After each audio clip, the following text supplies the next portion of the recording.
This happened about 2 years ago. I was out for a long walk in the woods, an activity I frequently do, especially in the summertime. On this day, I'd set out early. The route I typically take is in a large woodland with many different paths that take you deeper and deeper in. This time specifically, I decided to make a bit of a change to my usual routine.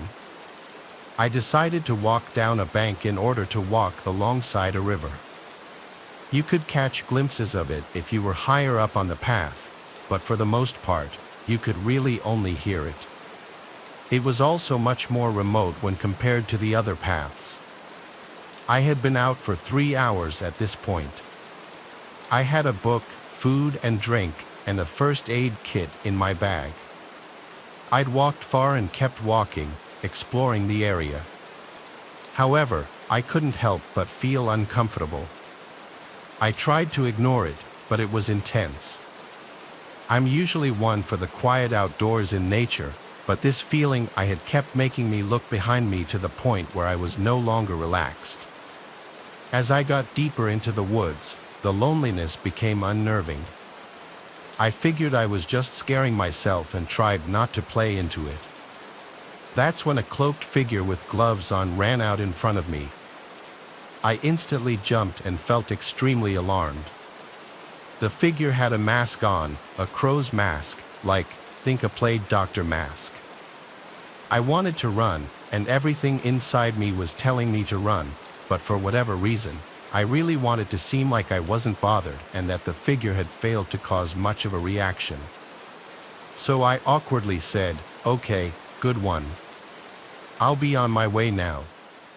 The figure didn't say anything, rather, it began tilting its head as I walked around it and continued down the path. It was just standing there, watching me. I was extremely creeped out. Once I walked past it, I just kept walking, feeling shaken but trying not to let it show. I was nervous to look back, but eventually, I did. The creepy figure was still in the same place, still watching me walk away. He, or possibly she, gave me a wave, but not a friendly one, just a sinister one. I don't really know how to explain it, but it was slow and felt threatening. I was stupid. At this point, I felt far enough away from the figure, so I flipped at the bird, a choice I instantly regretted. The figure went from standing and waving to a full-on unhinged run in my direction. I, at this point, didn't stick around and legged it out of there. The figure was making intense, loud, and almost demonic noises as it chased me. I honestly thought I was going to die, but it all came to an end when I managed to outrun this freak and made it up onto an open footpath where I was reunited with joggers and dog walkers. I was stuck in this nervous state but still so beyond happy to see other people. I tried to make as many of them aware as I could, and the whole situation was ultimately reported. I got home safely by catching a bus into town. They were rare on that side of the county, but I managed, thankfully. I felt lucky yet really detached and uncomfortable.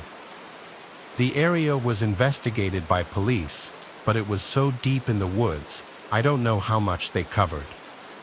As of yet, nothing has been reported since, and nobody nor anything has been found. I now avoid that area and don't plan on going too far off the beaten track on my own again. I still think about this experience. It's still vivid in my mind and absolutely terrifying to me.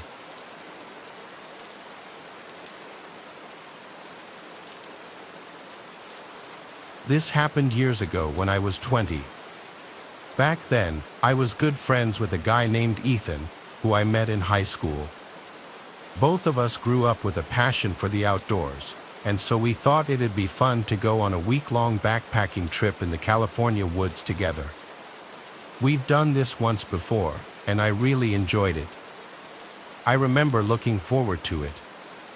The whole trip started off going well, but that only lasted till the second night.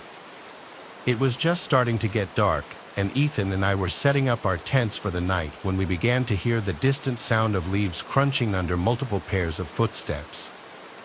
We were pretty deep in the forest, but running into other campers wasn't completely unheard of, just, I guess, a bit of a rare occurrence.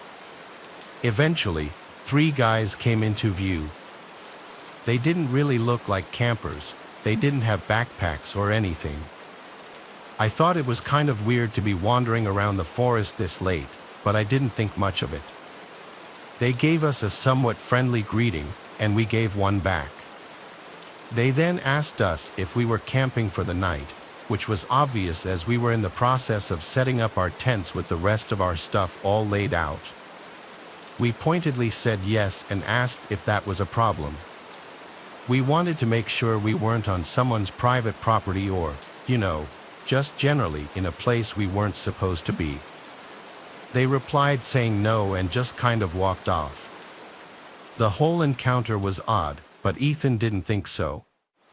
He pointed out how they were most likely just hunters in the area, as all of them were armed, something I myself didn't notice. Got to a few hours later, and Ethan and I were now asleep in our respective tents. This was around the time I woke up to the sound of yelling, like multiple voices shouting in the distance. I yelled out to Ethan to see if he was awake. He was and was just as confused as I was.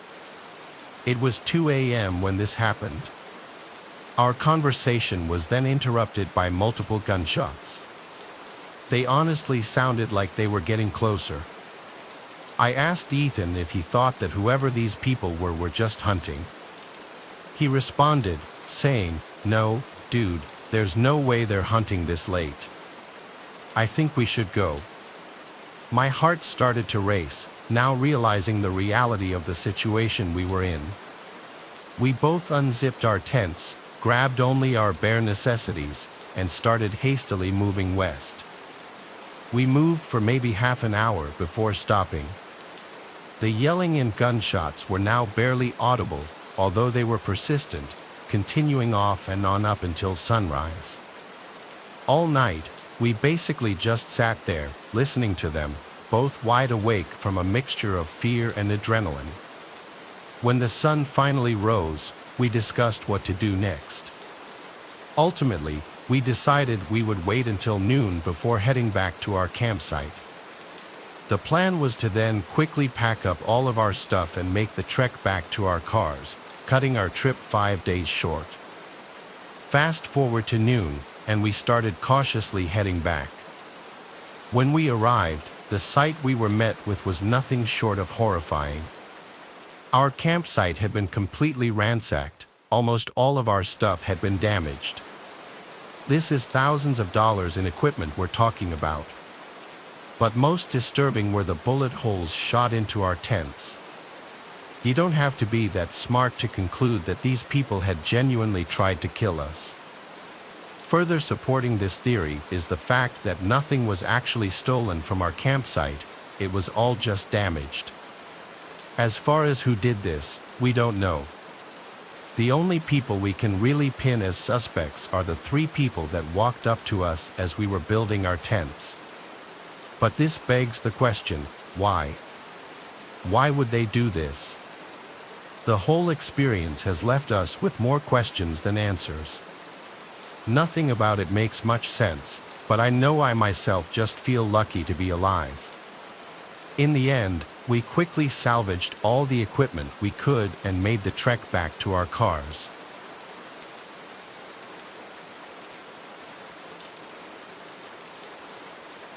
Nowadays, I don't camp nearly as much as I used to.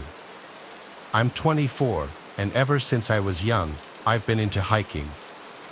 Now, I get hiking isn't all that appealing to most people, but because of where I live, it's pretty easy to get into. You don't have to travel all that far for a pretty stunning scenic view. I try to find a new trail to hike every weekend. Typically, I'll hike alone, so I always keep a knife in my backpack for protection against wildlife. Should it ever come to that, though, in all my years of hiking, I've never once had to actually use it. In fact, I've never run into any dangerous situation while hiking. Well, at least up until a few days ago. I was driving to a heavily forested hiking trail I'd never been to before. Now, I hike in the afternoon, and this happened around the time of year where the days were starting to get shorter. In other words, the sun was setting earlier and earlier each day. This was a key detail that I had completely forgotten about prior to leaving. Only after I started driving to the place did I realize it would be completely dark outside before I would even be able to finish my hike. A decision I still regret making is deciding to do the hike anyway. I got a bad feeling about it right when I started. Fast forward a few hours, and I was now about 85% finished with the route I picked out. By this point, it was almost completely dark. I had a flashlight, but still, the whole scene was pretty eerie. This portion of the trail was deep in the forest. It was so dense with trees that the moonlight could barely even find its way through. Don't get me wrong, it was beautiful scenery in the day, but alone at night, it was nothing short of disturbing. It was then that I was really starting to regret my decision to carry out the hike. That's when I saw light up ahead on the trail. As soon as I shined my flashlight in its direction, it immediately got turned off.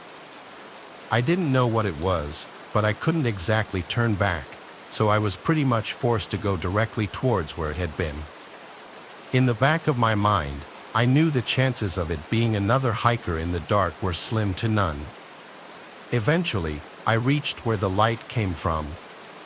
There was no one. Instead, there was a large duffel bag lying on the ground. I began scanning the trees with my flashlight. That's when a large, probably 6.5-foot man stepped out from behind one of the trees. My body completely froze up. There I stood, like a deer in headlights, shining my light on the guy. He then slowly revealed a machete from behind his back.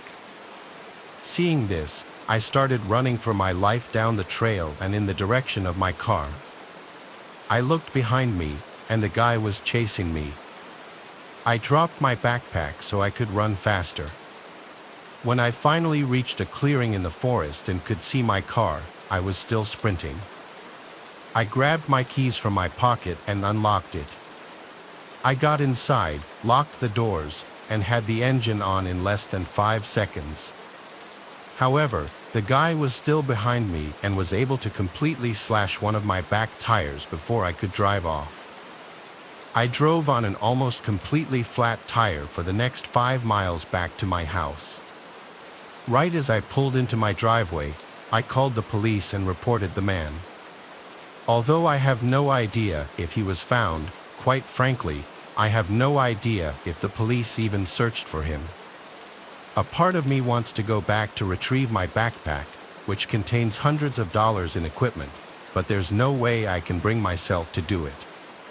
Plus, there's no guarantee it's still even there. For all I know, the guy went back and took it. I still don't know what I stumbled upon that night. This was by far the scariest experience I've ever had and the closest I've ever felt to death.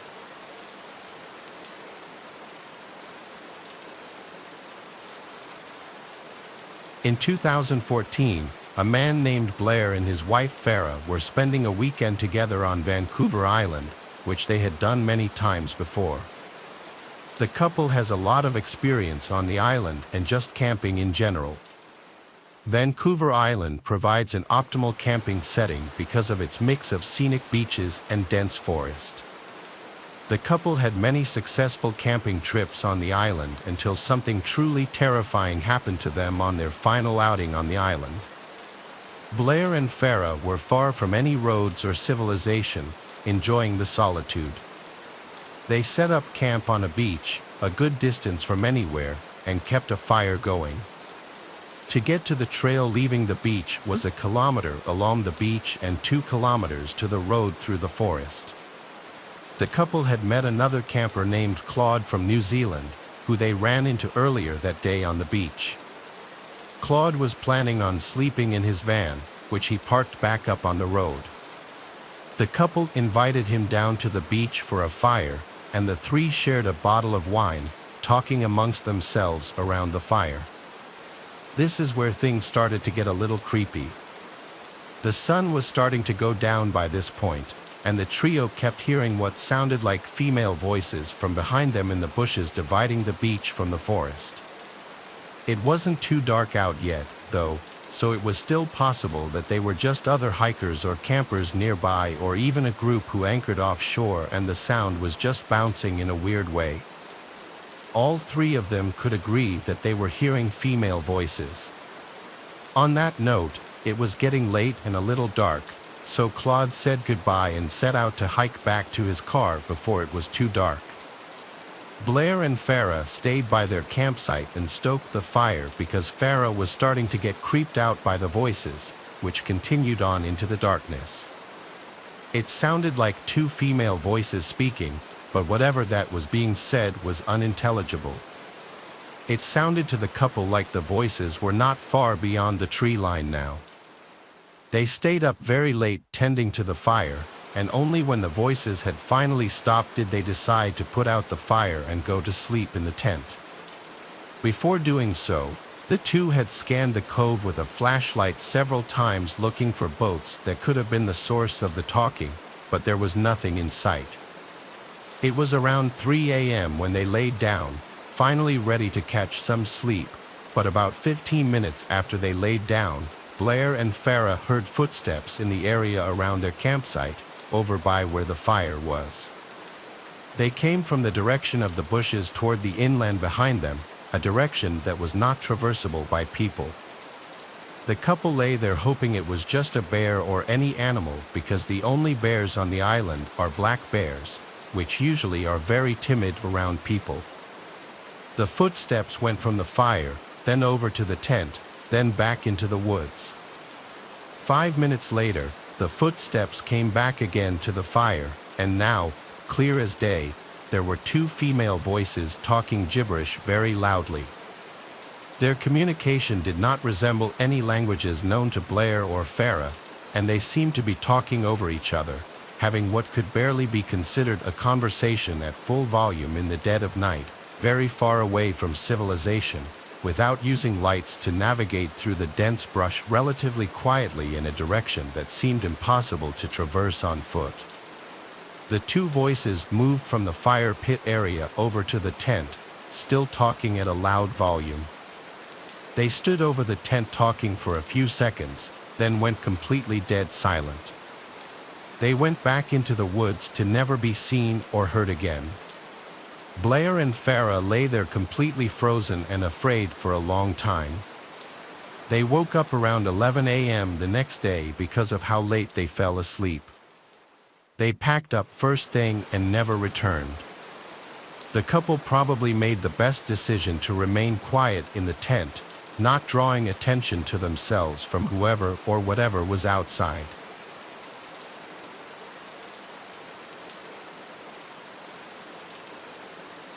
The following pictures you're about to see were taken by hikers Orly and Dante, who both live in Eagle Mountain, Utah, a small town south of Salt Lake City.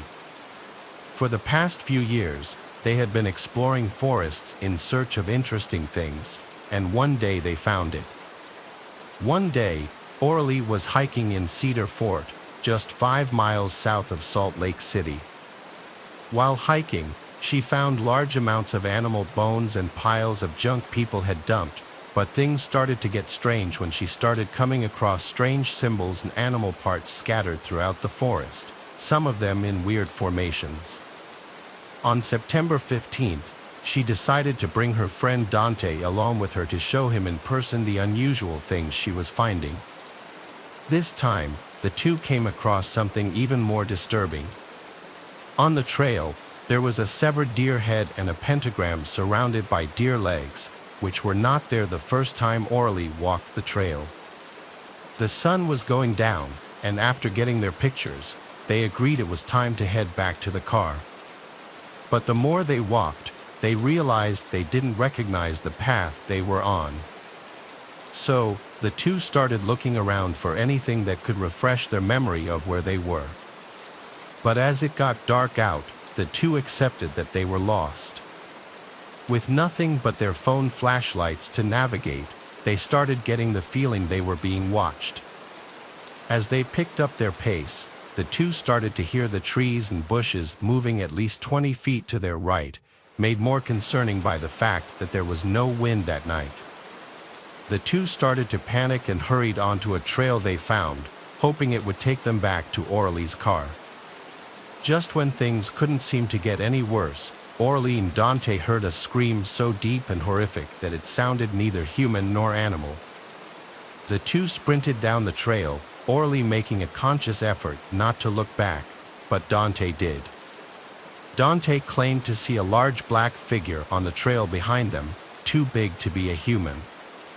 The two made it to the car by some stroke of luck, losing whatever was chasing them. So, they left the forest and went straight home. Orly has not returned since.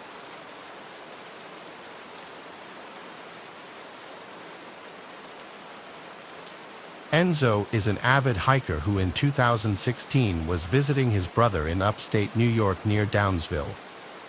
Enzo's brother owns a small house and a barn up there, and from time to time, Enzo and other family members would go up to visit. This was in the late fall, and so the foliage was already mostly orange and more than half of the leaves had fallen off the trees. Enzo was hiking a narrow trail which was not far from his brother's place.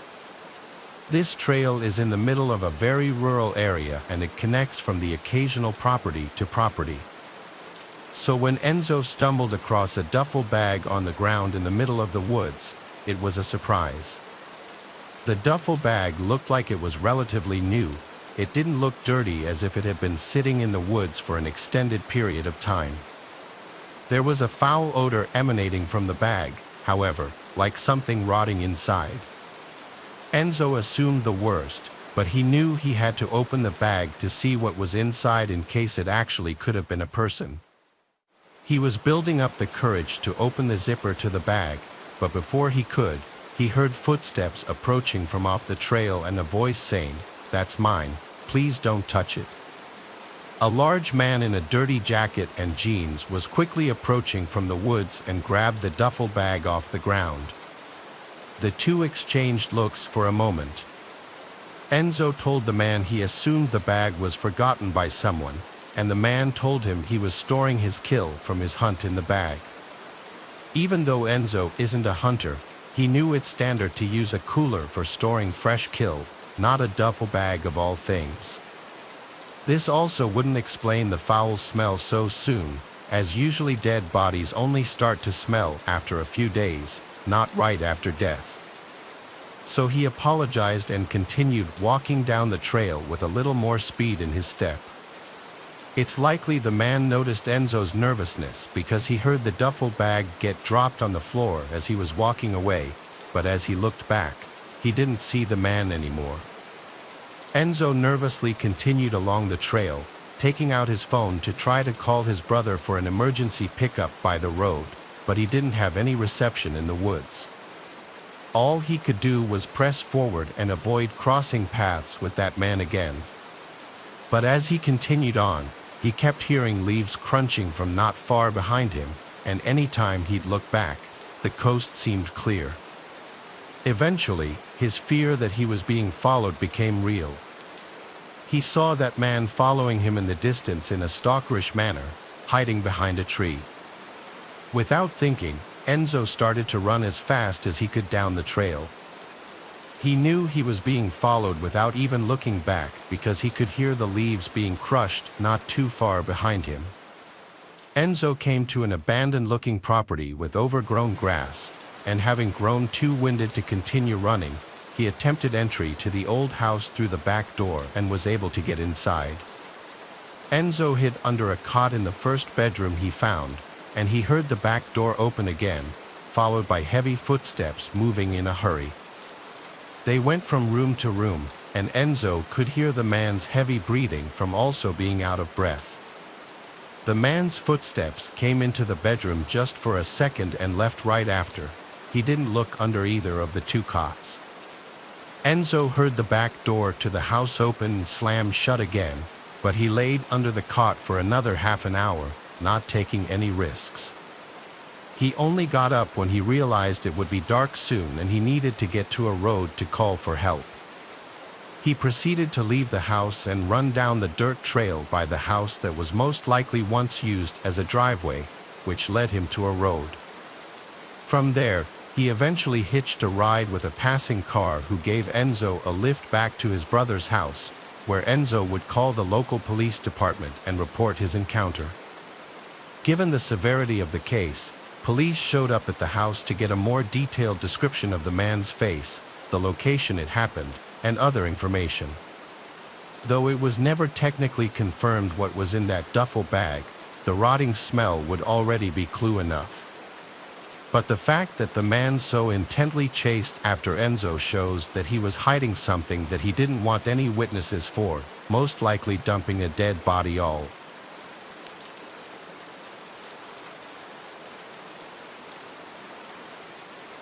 I was 18 when my parents went away on a week-long anniversary trip. My sister had already moved out by this point, so I had to hold the fort. My parents' property is enclosed by woods and a dirt driveway leading to the road. The road is a quiet back road with equally sized properties running alongside it, all of them separated at a decent distance. So it's a really isolated feel up there. Everyone in town knows each other. You see familiar faces all the time, for the most part, at the gas station, the grocery store, the bars, which I'd learn a few years later when I started going to them.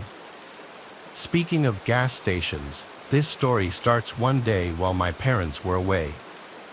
I was at a gas station filling up my tank when a black Jeep Cherokee pulled up to the pump next to mine. A man with a goatee stepped out, greeted me, and started filling his tank. In that town, it was normal for strangers to greet each other like that. He had his nozzle locked into the gas tank, and then he walked around to my side of the pump and went, "Excuse me, do you know how to get to the interstate from here?" I helped him to the best of my ability. He pulled out a notepad and started writing down the directions I gave him. Very odd how he wouldn't just do that on his cell phone like anyone else would. He thanked me and asked if I'm from the area. I said yeah, I grew up here, and he said he's from out of town. He didn't specify where. He then went back to his side and put the nozzle back in the pump. He then asked my name as he said, "It's nice meeting you." I said, "My name's Aaron." He said, "What a lovely name," and then got in his car. As I got into mine, I drove out first and turned left to go up the road back home. It was only a few minutes worth of driving before I was approaching our turn into the driveway. I slowed down, put my blinker on, and then turned right onto the property. It was at that moment that I noticed the car behind me was that same black Jeep Cherokee. He passed me as I turned into our driveway. He went the complete opposite way that I told him to go to get to the interstate. As he passed me, he didn't slow down or anything, so it seemed that maybe he just forgot the directions I gave him and went the wrong way. I let myself inside and went about the rest of my day doing whatever. I think it was that night that I was going out to meet up with my friends. I stepped outside, walked to my car, and heard the sound of footsteps nearby. Like I said, the house is enclosed by woods, and this was in the middle of the summertime. It could have been any number of animals, so I didn't investigate. I just got in my car and left. But when I got back home hours later and walked from my car to the house, a man's voice from out somewhere in the woods called out, "Aaron." I got the chills as I looked around and then, in a panic, rushed to open the front door. I slammed it shut and sat on the couch to breathe. The neighbors all knew my name, but the houses are not on top of each other, so it's a bit of a walk, and there was no reason for one of them to call my name like that, like a creep, and not identify themselves. I decided to call my parents to tell them, and their explanation was it must have been one of the neighbors and they'll probably knock on the door. I didn't tell them about the encounter at the gas station. The next day, which was a Saturday, I stayed home most of the day. Later that night, I once again was going out to meet with my friends. After getting ready and everything, I went outside, and as I was walking to my car, I heard loud and clear from the not-so-far distance, someone called, "Aaron." Again, this time I didn't wait a second. I ran back inside the house and locked the door. Again, I called 911, this time texting my family while doing so. After 2 cops showed up to the house, they looked around the perimeter of the property with their flashlights, then came back and said to call again if this persisted. I didn't feel much better after this. It's not really like they did much. Going outside until the next day when I had work, I was a server at a nearby restaurant. I was working a late shift. I left the house in broad daylight, paranoid to hear that voice again. Thankfully, though, I didn't. Maybe seeing the police car finally scared them off. After many hours at work, I was ready to go home and collapse into bed. I pulled onto the property, parked my car out front, and walked to the front door. I stopped when I heard the sound of footsteps again. It didn't sound like an animal's footsteps, though. I stood on the front deck for a second, waiting, and then that familiar voice yelled out again, saying, "Aaron, don't call the cops on me again." "Cutie," I yelled out, "you need help, you're sick," and let myself inside. I called the cops once more, and the cops came again, searched the perimeter again, and left. My parents told me I should stay at a friend's house for the night. I couldn't agree more. They would be back the following night, so after that, I would feel much safer being there. My friend Fidelia told me I could stay with her that night, so I packed a bag and was ready to go. I checked out the windows first to make sure the coast was clear. I then went outside and locked the door as fast as I could, then ran to the car. As I turned the key in the ignition, I heard something right to my left. Right outside the driver's side door was a man wearing a face mask trying to open the door. I couldn't even scream. I felt like I was choking on air. As I put the car in drive, he started hitting the glass with his elbow. I looped my car around on the grass and sped down the driveway, and I turned right up the road and didn't stop until I got to Fidelia's house. I was hysterically crying the whole drive there, as I had Fidelia and her dad on the phone with me. He said he would have come and picked me up had he known the situation. We called the police together for a 3rd time in total. A couple officers went to my parents' house to investigate again, make sure no windows were shattered or anything. One officer came to Fidelia's house, where I once again gave my description of what happened. This was probably the most action these cops had seen in a long time in this quiet town. Thankfully, my parents came home the next day, and I felt safe staying at home again. I fully believe the man at the gas station followed me home intentionally and scoped the place out, realizing I was by myself and, for whatever reason, toyed with me until he actually tried to pounce and get me. I shouldn't have given my real name, and I should have been more alert to my surroundings and realized he was following me in my car that day. Some people are nuts and have way too much time on their hands. This incident was a huge motivating factor in my moving out to my own apartment a few months later.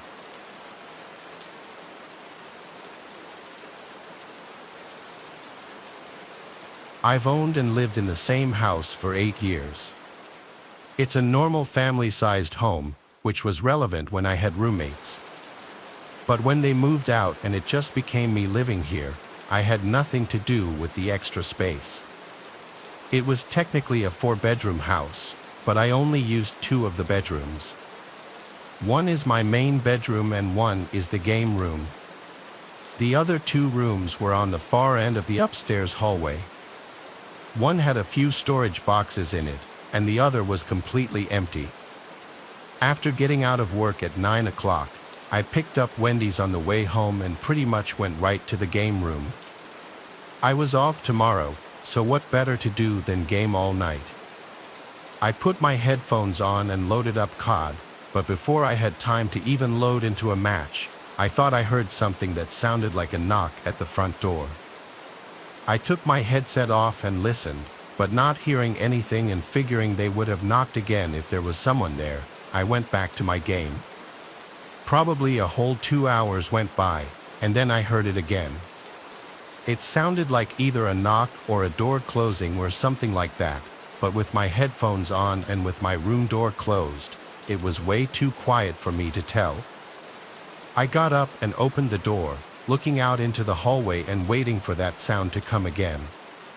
After a minute, though, I went downstairs and looked out the front door. Nobody was outside my house, and everything seemed normal. Having been hearing these sounds, though, I obviously made sure the door was locked before going back upstairs. To be a bit more cautious, I left my room door open this time, so if it happened again, maybe I'd hear it better. I put my headset back on and continued gaming. I played through a whole round, so like 20-ish minutes.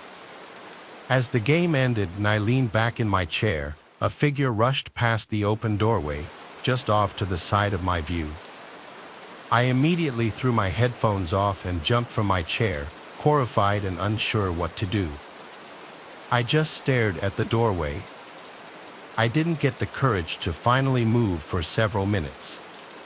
When I looked into the hallway, though, and eventually the rest of the house, nobody was there, but the front door was unlocked again.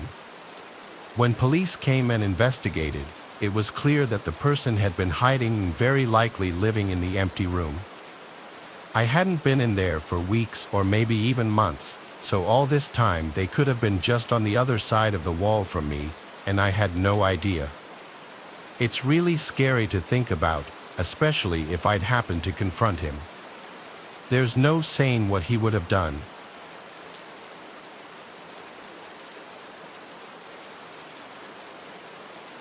My friend Basil and I rent a house together.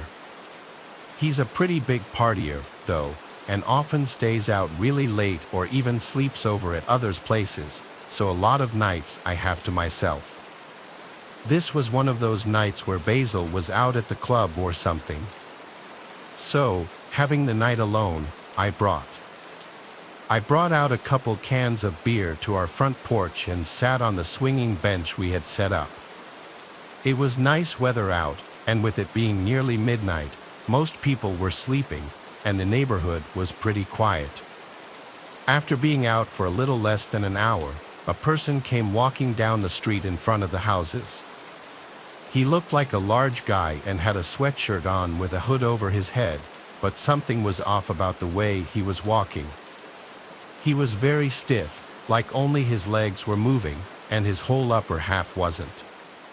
When he got up to the part of the road my house was in front of, he stopped and looked over at me. I waited a few seconds for him to say something, but he didn't say anything. He just stood there in the middle of the road, right in front of my house, and looked at me. "Hey buddy, you need something?" He stayed quiet for a moment, then started walking up my driveway. I stood up from the bench and yelled at him to leave, but once I realized he was getting pretty close, I hurried inside and locked the door behind me. I then watched out the peephole as the guy came right up to the door. He waited for another second before pulling out something from under his sweatshirt.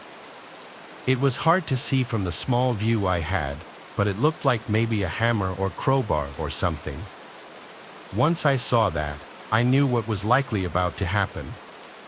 I ran upstairs and locked myself in the bedroom, dialing 911 and trying to be quiet. I could hear the wood splintering off the door downstairs as I pleaded with the operator for help. Then there was a loud thud and silence. The broken door swaying on its hinges was the only sound. I waited anxiously, only assuming that I'd hear the guy's footsteps approaching the bedroom door at any second. But seconds turned to minutes until I heard a cop car pull into my driveway. I thought about running down to the officers, but the operator suddenly told me through the phone to stay where I was and wait for the cops to get to me. So, I sat back down. 30 seconds later, I heard one of the officers walking up the stairs, followed by them shouting and firing off a taser. The guy had been standing right outside the bedroom door, as if he was just waiting for me to open it. He was arrested and apparently was very drunk, but I have no clue who he was or why he did what he did. As far as the officers have told me, the guy wouldn't even say why he was walking down the road or what he was even doing there. All I know is if I had opened that door, it would have been the last thing I ever did.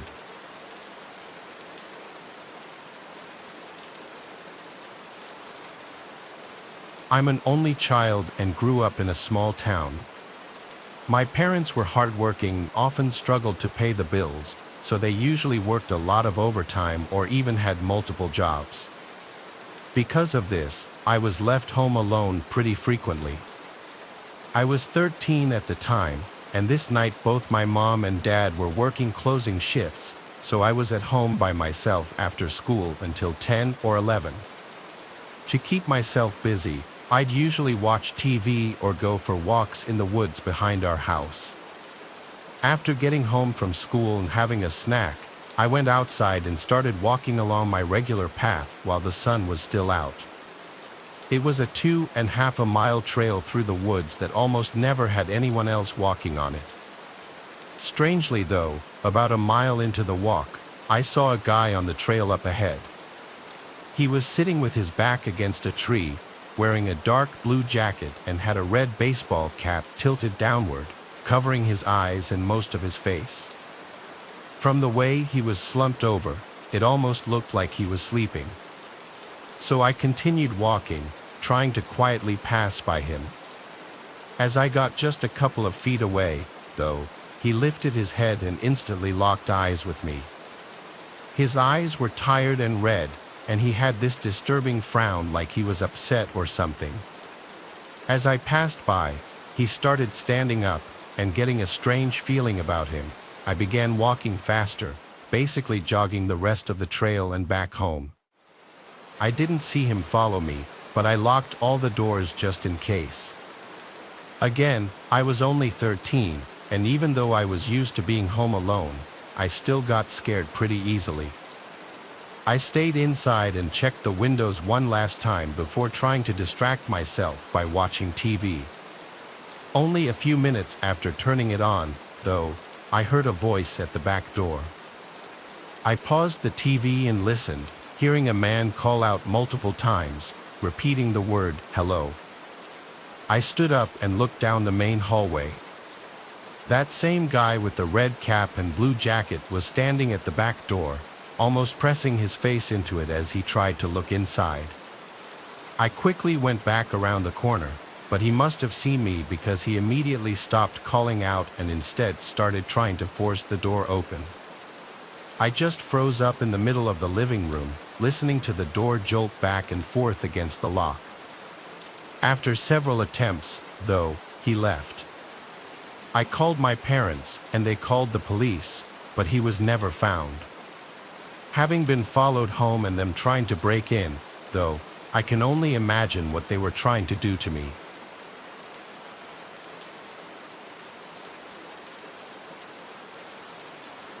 It was the middle of the summer. I was 11 years old and my younger brother was 8. We were outside playing various games with other kids in our neighborhood, but we finally headed home as the sun went down. Maybe once a week, our parents would go to a different restaurant around town, leaving my younger brother and me home alone. Most of the time, they'd tell us before they went out, but if we were outside playing, sometimes they'd just leave us to our game. When we got back home and no one was there, We assumed this was the case. Confirming this was a note left on the kitchen counter. My younger brother and I both went to the living room to watch TV, something we usually did before bed. After half an hour, it had gotten completely dark outside. Just then, I heard the doorbell ring, followed by knocking. At first, I thought it was our parents getting back, but it definitely wasn't normal for them to use the front door, much less not have a key for it. The chances of the garage door opener they had not working in them for getting a key were extremely low. Although I realized it was still possible, I left the living room and went up to the front door to see who it was. As I approached the door, I heard a man's voice yell that he was selling Girl Scout cookies. I was extremely confused considering the time of day. I looked through the peephole and saw a grown man, completely alone, with no cookies in hand and not with his daughter, as I was expecting. The man yelled out once more before moving his hand to the door handle. My heart dropped, realizing that we had forgotten to lock the door when coming in for the night. The door handle slowly started turning, and I quickly engaged the deadlock. A clicking sound echoed out. It was too loud. Clearly, the man had heard it and now knew someone was inside. I waited a minute before once again looking through the peephole. The man was now looking through our living room window directly at my younger brother, who was completely unaware of what was going on. From where he now stood, I could make out a gun holstered on the left side of his waist. I ran back to the living room and closed the blinds. I told my brother we should get some ice cream downstairs in the basement. I needed to get him away from any windows, but I knew that if he knew what was going on, he would freak out. He agreed, and we went downstairs. I silently locked the basement door behind us. We ate our ice cream, and eventually, I could hear the hum of the garage door opening from upstairs, signifying that my parents were back home. Later, when my brother wasn't around, I told them what had happened. They were horrified and understandably called the police. The police inspected the place, and one of the first things they noticed was how the front door's lock had clearly been tampered with, basically confirming the man had ill intent and was trying to break in. What he planned to do when he got inside, though, I can't say for sure, and neither can the police. The man was never identified. To this day, my younger brother doesn't even know this whole event took place.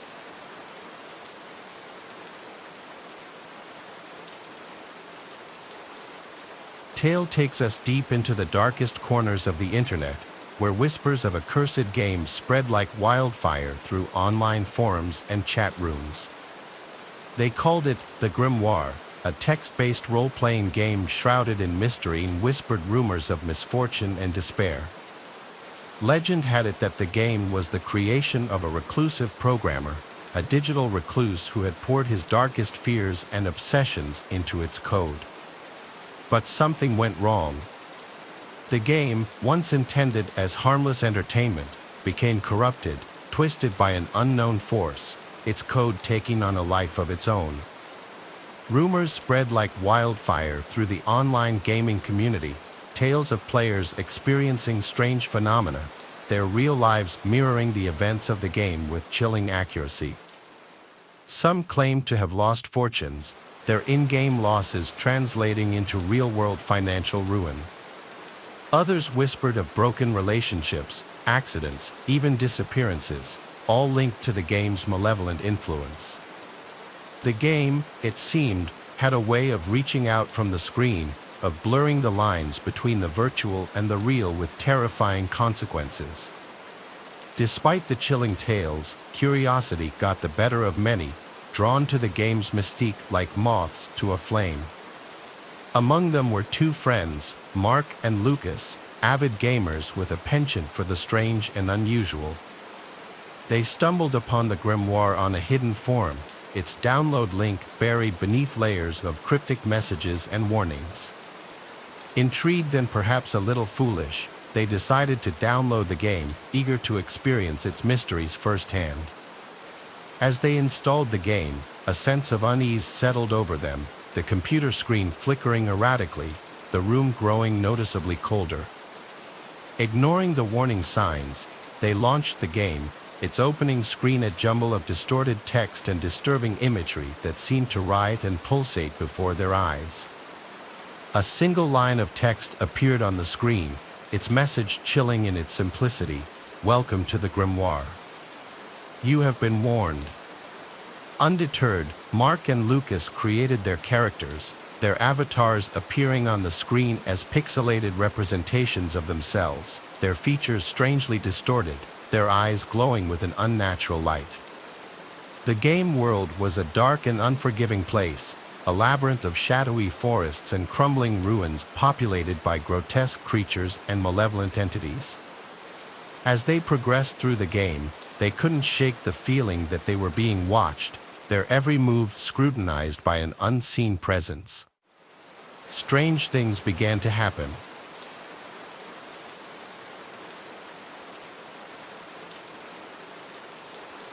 This is something that happened to me when I was much younger. I believe I was about 11 or 12 during this time.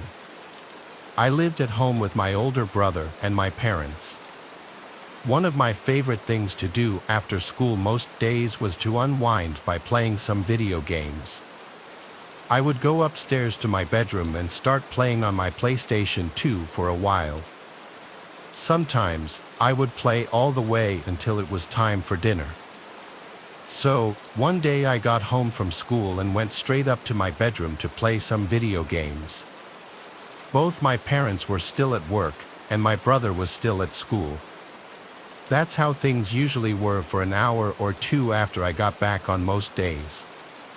I remember playing video games, and a little while in, I heard my brother getting home downstairs. The front door opened and closed, and I heard him walk inside. I thought nothing of it and I kept gaming.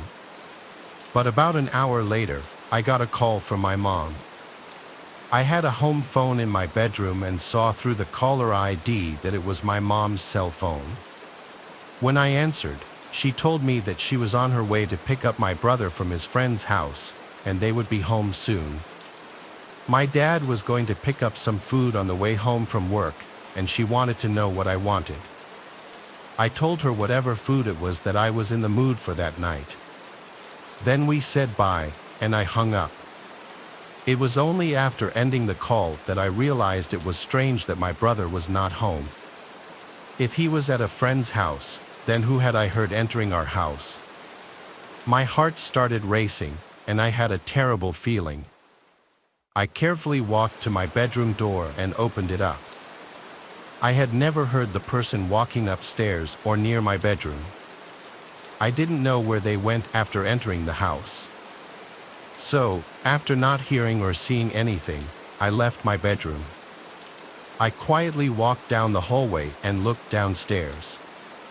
I still saw nothing. Then I went down the stairs. Once there, I walked around the main level of the house looking. I did not see anybody, but when I was near the kitchen and kind of the front door, I heard a noise coming from the basement. It sounded like somebody was down there. I quickly ran away and went back upstairs to my bedroom. A short time after entering my room, I heard the front door to the house open and close again. At that point, I ran back downstairs. When I got to the front door, I saw what looked like a man walking away down the street. I didn't recognize him and only saw him for like 2 seconds. It might not have been the same guy who had been in the house, but I think it was. I then locked all the doors and called my parents, who then called the police. The door had been left unlocked for when my brother got home. I hadn't known he was going to a friend's house. Looking back, I can't believe it happened.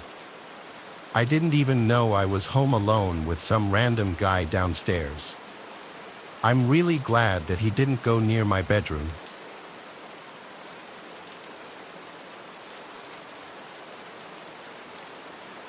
This happened when I was like 16 and in my heavy gaming phase, still living with my parents. I played a lot of League of Legends in my room on my computer in those days, especially in the summertime when it's so unbearably hot outside and I preferred to stay inside in the air conditioning. Anyway, way back when I lived at home, I'd have the place to myself a lot because my parents traveled a lot and I was the last one to move out. If I recall correctly, this was on a Friday night or a night that school was out the next day because I was staying up late. After I got home from school, I submitted a paper that was due that night to get it over with. Then, I had to do some shopping afterward on my mom's orders since they'd be gone for a while. It was how I earned my keep in the house, according to my dad. They left cash for me to use. I always had to show them the receipt though so that I wouldn't just pocket any of the money. My mom gave me a shopping list, so I went to Whole Foods in my old Camry, my first car. Shopping took about an hour. While in the grocery store, this guy in line behind me started talking to me, and I don't know why. He made a comment about one of the things I was buying and just wouldn't stop, even as I was bagging my groceries. He kept talking to me, which I found weird. He wasn't paying attention to anyone else. I was still nice though.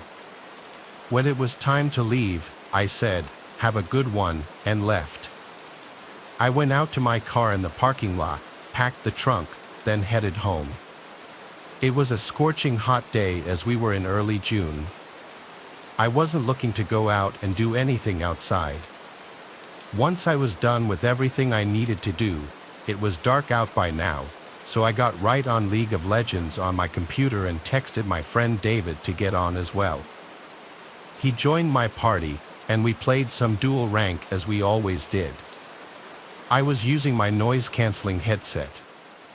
We were committed already to playing League of Legends all night and ranking up, so of course, I needed to take a break to make dinner at some point. Probably 2 hours into playing, I told David I was going to eat dinner and I'd probably be back on in an hour. He said he'd be back on later too. So with that, I took a break and made some pasta for dinner. The kitchen is downstairs and my room is upstairs. While I was sitting in the kitchen eating, I knew for sure I heard a thump from upstairs. Did it sound like a footstep? I wasn't sure. It could have been any number of things, but the last thing I'd imagine it would be was a footstep. I did, however, go and lock the front door. Now, oftentimes for a while, I would leave the door unlocked just because my parents' house is in a good side of town, and I just never took the idea of a break-in seriously. It's something you hear about on the news, but don't think it'll ever happen to you. I went upstairs, and I don't know what I was expecting, but I said my brother Tristan's name into the hallway. I knew he wasn't supposed to be here, but I don't know. I heard a sound and I felt the urge to see if anyone was here. When no one answered back, I went back to my room and got back on League of Legends. I put my headset back on and texted David that I'm going back on. Shortly after, he came back on. We started playing again. A couple of games in, I looked to my left at the doorway of my room into the hallway. I don't know if something in my peripheral vision or some other sense felt something there, but I would leave the door open when I was home alone as my mom would tell me to. The hallway was dark except for the one little nightlight plugged into an outlet. My room shone blue from my wall lights. Some of the blue poured into the part of the hallway closest to my room. In between the crack of the door was total blackness. I couldn't see through it. I didn't think anything of it. After our next game, David said he was taking a leak and walked away. While we were in the lobby, I looked at my phone, then looked back out to the hallway, and I noticed something was different. Now I could see through the crack of the door into the hallway. My first thought was someone blocking it just minutes ago? By instinct, I spun my chair around to face the bed behind me, and there was a man sitting on my bed with his freakishly upright posture and his hands resting on his thighs. He almost looked to be smiling. I was so alarmed I jumped out of my seat onto the desk and crawled onto the desk, causing my monitor and basically everything else to fall off of it. I screamed, "What do you want?" And he started to actually smile now, showing his teeth like he was laughing. I ran out of the room into the hallway. I stopped halfway down the hallway and looked back at my bedroom door. I heard the springs of my bed lifting, and then the guy slowly walked into the doorway and stopped. He stood there. I once again yelled, "What do you want?" He then spoke in a stuttered, slow voice, asking if he could play too. I asked, "How did you get in here?" He stepped a few steps forward and pointed down the stairs. I assumed he was implying he entered through the front door.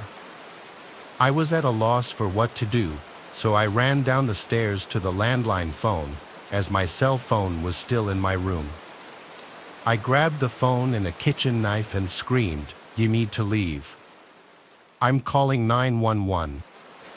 I heard footsteps walking down the steps, and the last time I saw the guy was when he walked past the kitchen, looked at me, and then I heard him walking out the front door.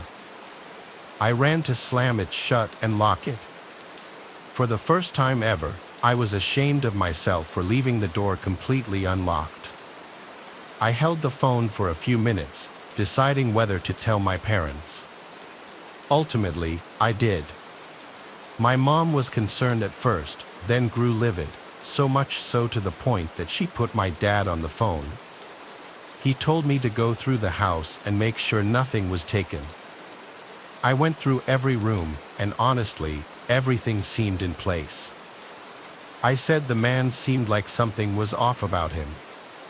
The man didn't seem overtly hostile, but something was wrong with him, and I don't know what his intention was.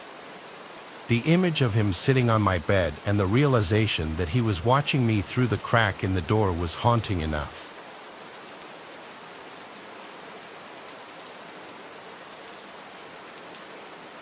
This is a story I'm not proud of, mostly for my naivety.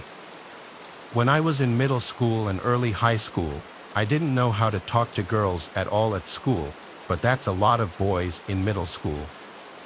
I wasn't shy in general. I had friends and did normal things an 8th grader would do. I just had never kissed a girl or anything.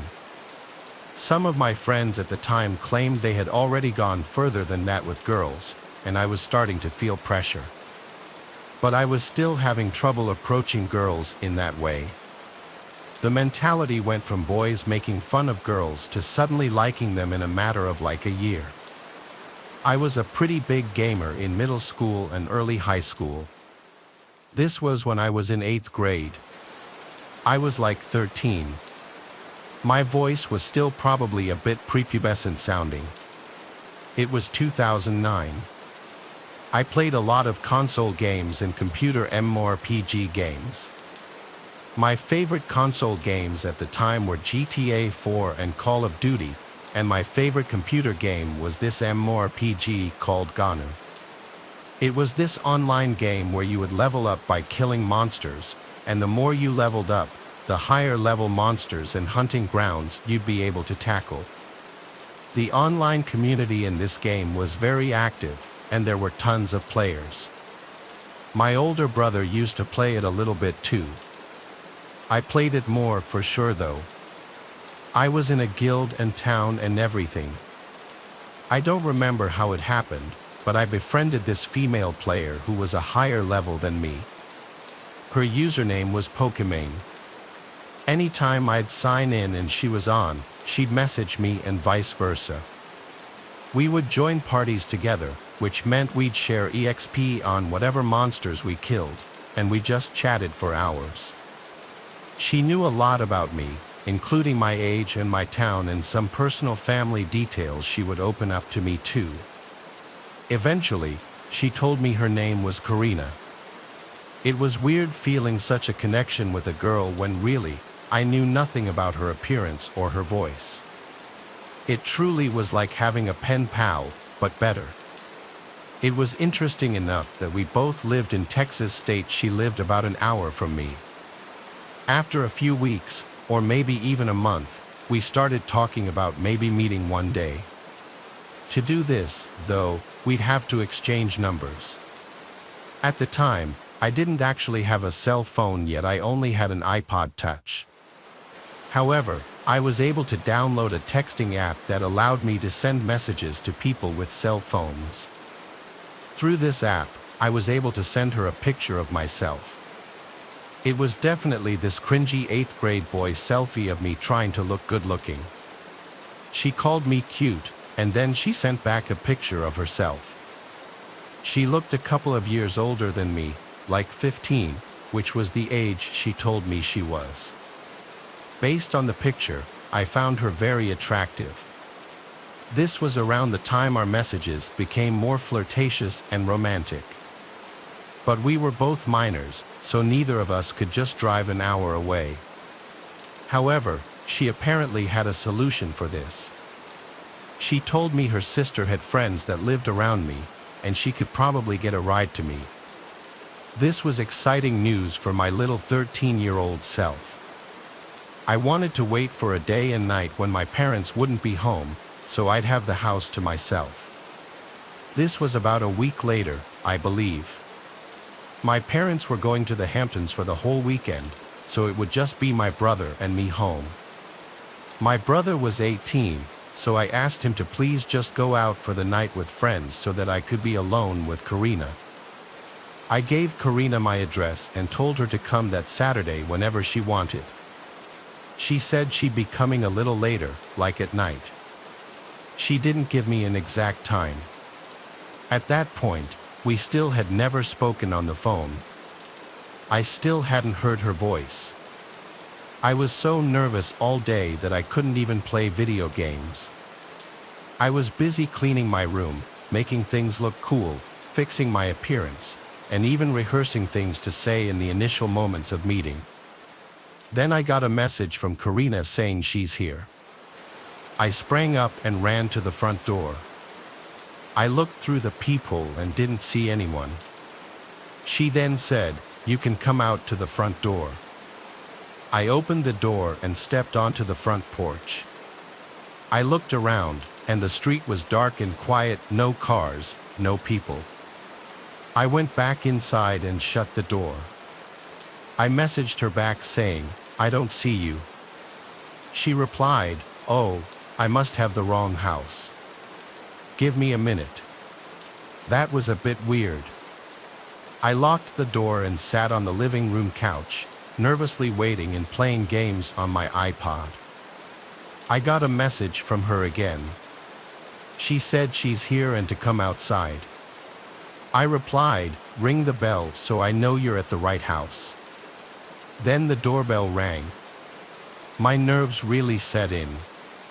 I walked to the door, looked through the peephole, and didn't see anyone. I said, "Karina." Through the peephole, I saw a hand reach towards the door and knock. I said, "Karina," again as I kept looking through the peephole. Everything felt like it instantly crumbled on top of me as this bald, creepy-looking short guy stepped in front of the peephole and then said through the door, "Hey, it's Pokemon. I want to talk." I ran away from the door with my hands over my mouth, truly speechless. The person I'd been talking to all this time was a creepy grown man. I was disgusted and scared. I went to call my brother's cell phone. He didn't pick up.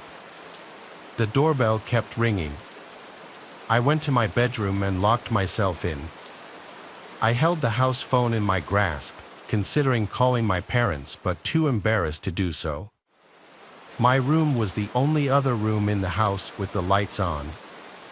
I have a big window in my room that overlooks the whole side yard of our corner house. I turned off my lamp and slightly kinked the blind just a crack, and I saw that guy on the other side trying to look in. He started to knock on the window and said through the closed window how much of a connection we clearly have and that we could at least be friends. I responded with nothing. I called my brother again, and he picked up this time. I said, "Please come home right now." The Karina person was a grown man the entire time, and he's at my window right now. My brother's always been pretty big, even as a teenager. I'd feel safer with him being here. He said he was coming home with his friends right now. We stayed on the phone so I could tell him if anything happened. I ran to my parents' bedroom upstairs and hid there. The man was blowing up my message app, saying he would like to talk and that there was a reason he had to lie about who he was. When my brother got home, he told me he saw the guy outside. My brother and his 3 friends confronted the creepy short man outside. I went outside then to watch the 4 of them intimidate the man, calling him a sicko.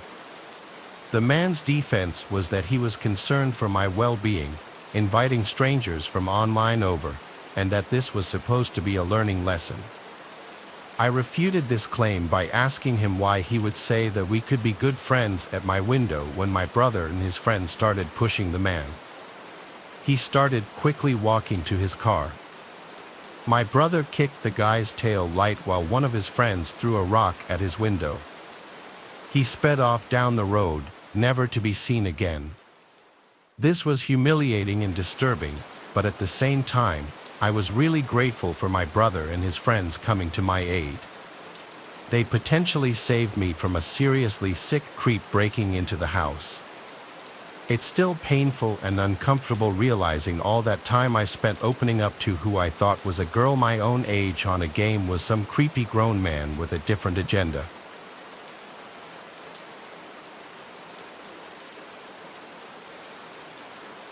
Our first story begins on a Friday night, the air thick with anticipation.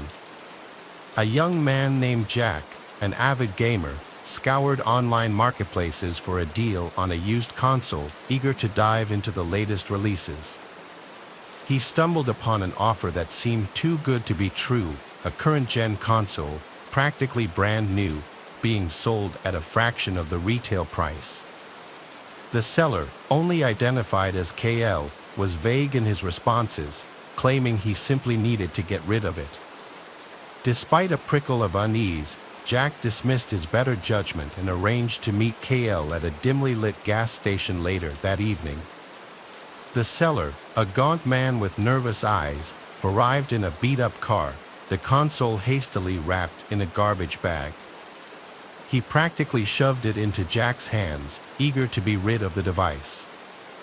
Jack, his excitement overriding his apprehension, paid the man and hurried home, eager to boot up his new purchase. As he connected the console to his TV, he noticed an unsettling detail he had overlooked in his haste, a single deep scratch etched across the top of the console, almost resembling a cryptic symbol.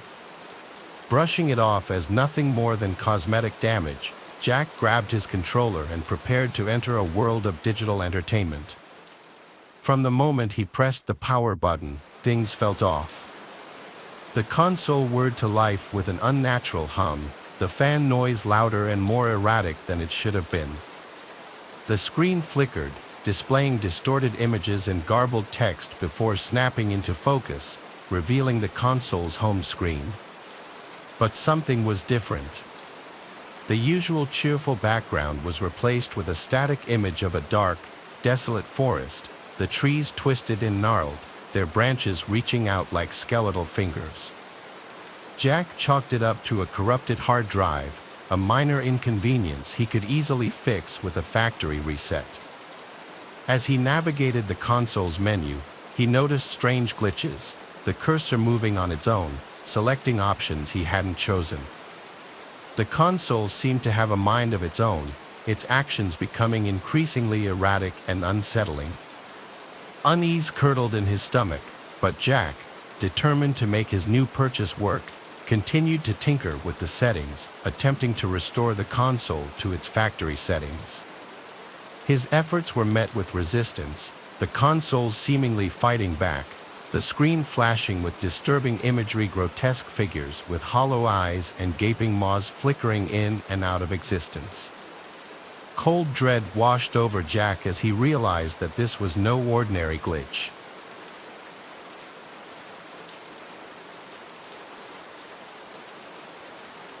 Our next tale takes us back to the neon-lit golden age of arcades, a time when joystick warriors battled it out for high scores and bragging rights.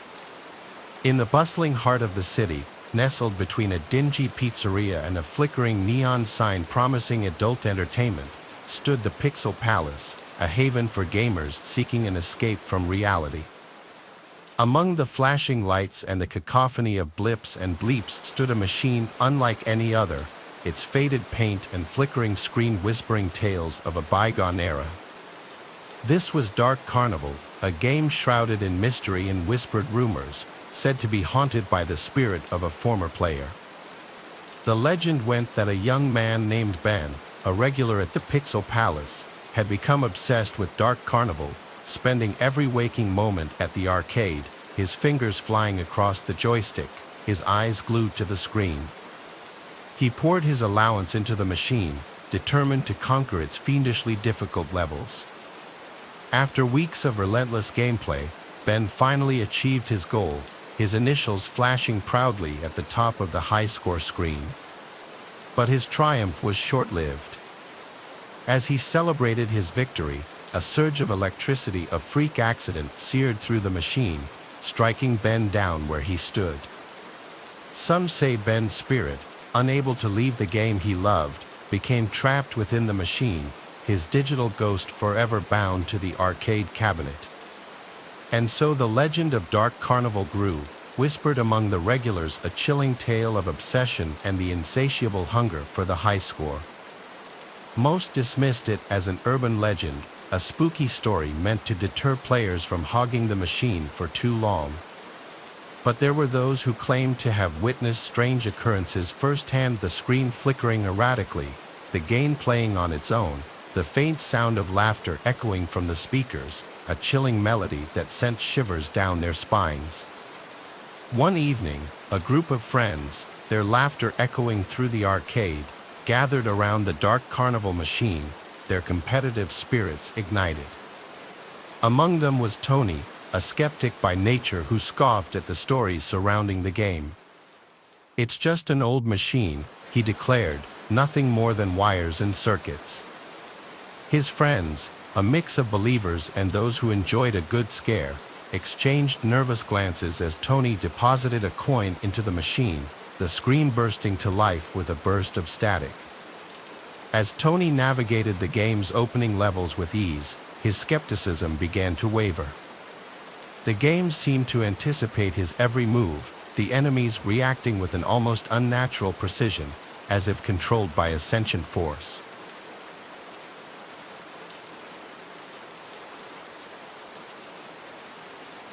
One of my favorite hobbies has always been playing video games. When I was younger, I used to do a lot of console gaming, but in recent years, I've done most of my gaming on the PC. So, I have a setup in my bedroom in the apartment that I currently live in. It's in one corner of the room opposite my bed. Several weeks ago, I was having a gaming night with a friend. We both logged on at probably a little after 8 p.m. I was at my apartment, and he was at his apartment, so we were just gaming online. We were going to go until we got tired. I live alone in my small one-bedroom apartment, which is kind of old and on the first floor of the building. After playing online for several hours, neither of us were tired yet. At this point, I'm guessing it was around 11 p.m. That's when I thought I heard a knocking at my window behind me. I had my headset on, which is mostly noise canceling, so I couldn't hear that well, but I looked back to the window. It's probably like 15 feet from my desk and the chair I was sitting in. When I looked, I thought I saw what appeared to be a man moving away from the window. The window looks out to a small grassy area behind the apartments. Then there's a fence between the next property and a little woods before another apartment complex. In all my time living here, I had never really seen anybody out walking back there or anything, so this was kind of strange and also suspicious. The total time that I saw the guy was less than a second, though he was already moving away when I turned around and looked. I told my friend I would be back in a minute, and then I got up. I then walked over to the window and looked out of it. It was pretty dark in the little space back there, but I could see a little bit. However, I did not notice anyone there. I then left my bedroom and walked out to the kitchen, which also had a window looking out to that same general area. This had a broader view, but I still didn't see anyone. I figured that the guy was gone. This situation was kind of weird, especially with it being late at night. My only good explanation that I could think of was that possibly the man accidentally went to the wrong apartment window. He could have been trying to get somebody else's attention who he knew. I then went back to my gaming chair and sat down. I told my friend about what had happened. We chatted about it for a while and decided that it probably wasn't a big deal. However, probably 30 minutes after this or so, I remember looking back to the window. My headset was still on, so I don't remember if I heard anything or if I was just randomly turning around. When I did, though, I saw a man standing at the window. He was looking in.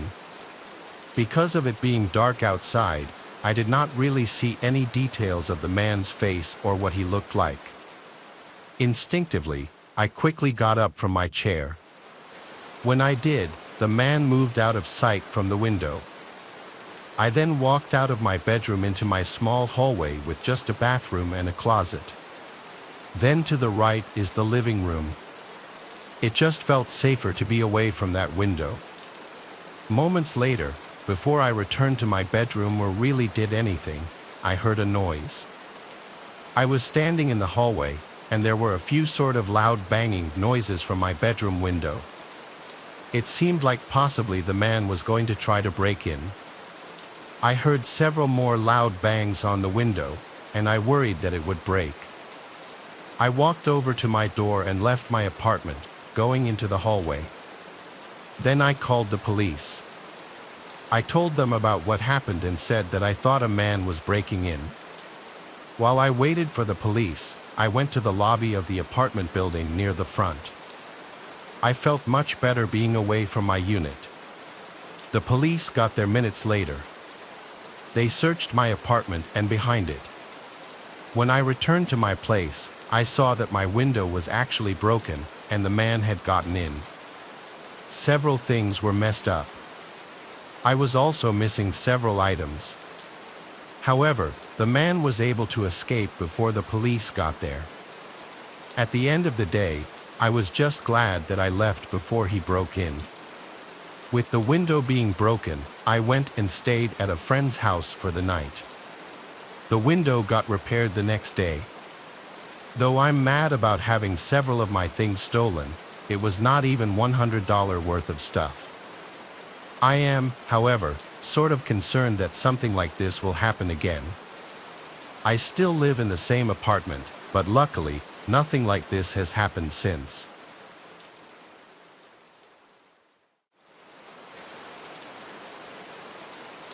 A few years ago, I used to play video games and stream them online.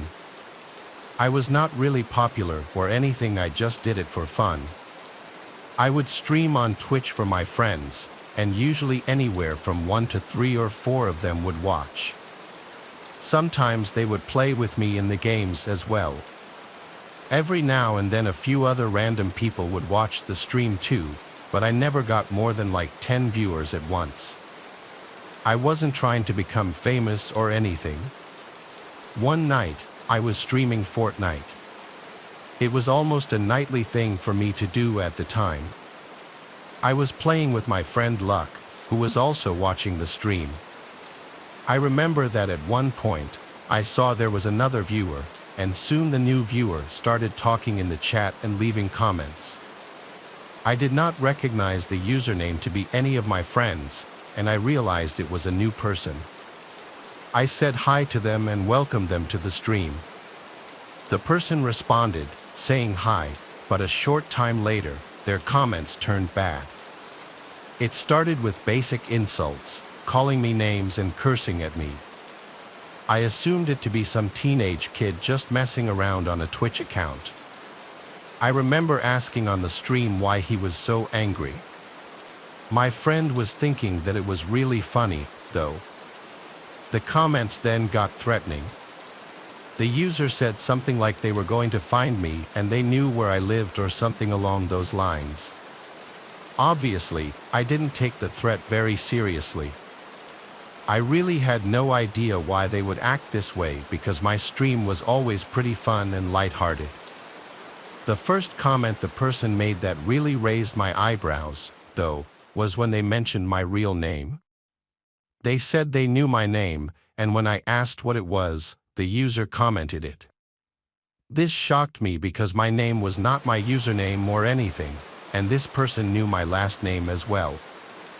It was then that I figured it had to be one of my friends messing with me, and that's what Luck thought as well. I remember Luck asking who it was, going through a list of friends that he thought it could be. The person denied it all. After going back and forth for a bit, the person eventually left, and I ended the stream a short time later. But the very next night, the person was back. I went back on what I usually did and was playing Fortnite again. Luck also joined, and it was just the two of us like the night prior. Well, maybe 30 minutes into the stream, the mystery person returned. They started commenting again, picking up right where they left off, but this time they said they were going to my house. I was kind of like, okay, buddy, let's see it, and still not taking it seriously. They went quiet in the chat for a while, but then out of nowhere, the person commented that they were at my house. Then I heard this loud knocking coming from the front door. I lived in a house that I rented with a roommate during this time. My roommate was gone at work, and I was at home by myself. After I heard the knocking, I told Luck about it, who seemed shocked. This definitely had to be a friend, I said. I was getting up and went over to go look. After leaving my bedroom and starting to enter the living room, I could see somebody through the front window. There was a man standing on the front step who was wearing all black and a ski mask. He did not resemble any of my friends, but I guess it could have been one of them. I just had a bad feeling about it, though, like this was somebody else. I went back into my bedroom and asked the guy through my stream what he wanted. He did not respond to this, but loudly knocked again on the front door. I was not going to answer it. The mysterious man then made a comment that he hated my car. I don't know why he said this, but then he left the stream. I really had no idea as to what was going on. Me and Luck talked about who it could be, and I told him that I thought it was someone totally random. Luck was telling me that I should go out and confront the guy. Eventually, I left my bedroom to go check, but the guy was gone now. I looked out of every window and didn't see him. Well, the next day, I was leaving for work. When I got to my car in the driveway, there was a big dent in the driver's door, like somebody had hit it with something. I remembered the comment the guy made about hating my car, which is a Pontiac Aztec. Now I knew none of my friends would go so far as to damage my vehicle. After that, I decided to stop streaming for a while. I told all my friends about it, and like I expected, none of them knew who it could be. It remains a mystery to me to this day. I don't live in that house anymore. I did stream on Twitch again a while after it happened, but the guy never joined another stream or at least never said anything. This is one of the craziest things that's ever happened to me.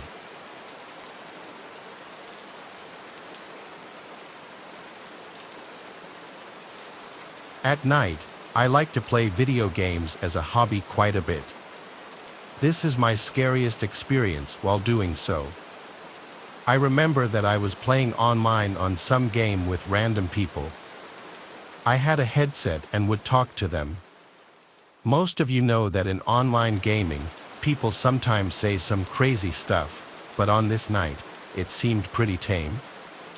I remember towards the end, shortly before I would go to bed, I was starting to get tired. I was playing this one game with basically just one other person. It was a man, and we were talking about the game over our headsets. During the game, I remember he asked me some somewhat personal questions. I didn't think too much of it and figured that he was just making conversation. The things he asked me were what my name was, to which I only gave my first name, and where I was from. I only told him my state, and I'm pretty sure I asked him the same questions back, but I honestly don't remember his answers. There wasn't anything really that creeped me out or anything. There were maybe a few more questions, but nothing that stood out. I remember that after a while, I got tired, and I told him that I was getting off. I do remember him asking why, and I said that I was going to bed. Afterwards, he sent me a friend request on the game, which was not a big deal. But it was either the following day or the day after that, he sent me a friend request on Facebook. I did not know it at the time, though. When I would go on Facebook, I would accept most friend requests unless it was clearly a bot. This guy appeared real, and I accepted it, not knowing who he was at all. He started to message me a short time later. I remember he said hi and asked me what I was doing and stuff as if we were friends. I asked him who he was and he responded, saying we had played video games together a few days earlier. That's when I realized this had to be the same guy. Obviously, I had no idea what the guy looked like. When I heard this, I was surprised that he had found me on Facebook. I never told him my last name or the city that I was from. It kind of creeped me out. Plus, based on the guy's page and photos, he did seem pretty weird. I decided at that point to delete him as a friend. But the day after that, the guy followed me on Instagram. He then started messaging me there. He asked me why I deleted him and sent me like 4 other messages. When I saw them, I deleted and blocked him from Instagram as well. I thought that was the end of it, but a couple of days later, I got a text message from him out of nowhere. An unknown number texted me. When I looked, I figured it was a wrong number until the texter said their name, and it was a long, angry text about how I blocked him and stuff. This creeped me out more than anything. I blocked his number and hoped that I would stop hearing from him. Obviously, I deleted him from being friends on the game as well. After this, I did stop hearing from him. I still wonder, though, how he found me. I mean, the only thing he had to go off of was my first name and state. How did he find my number? My only thought is that he possibly messaged somebody who knew me on Facebook, claiming that he was my friend and wanted to know my number or something. I never asked around, so I can't confirm it, though.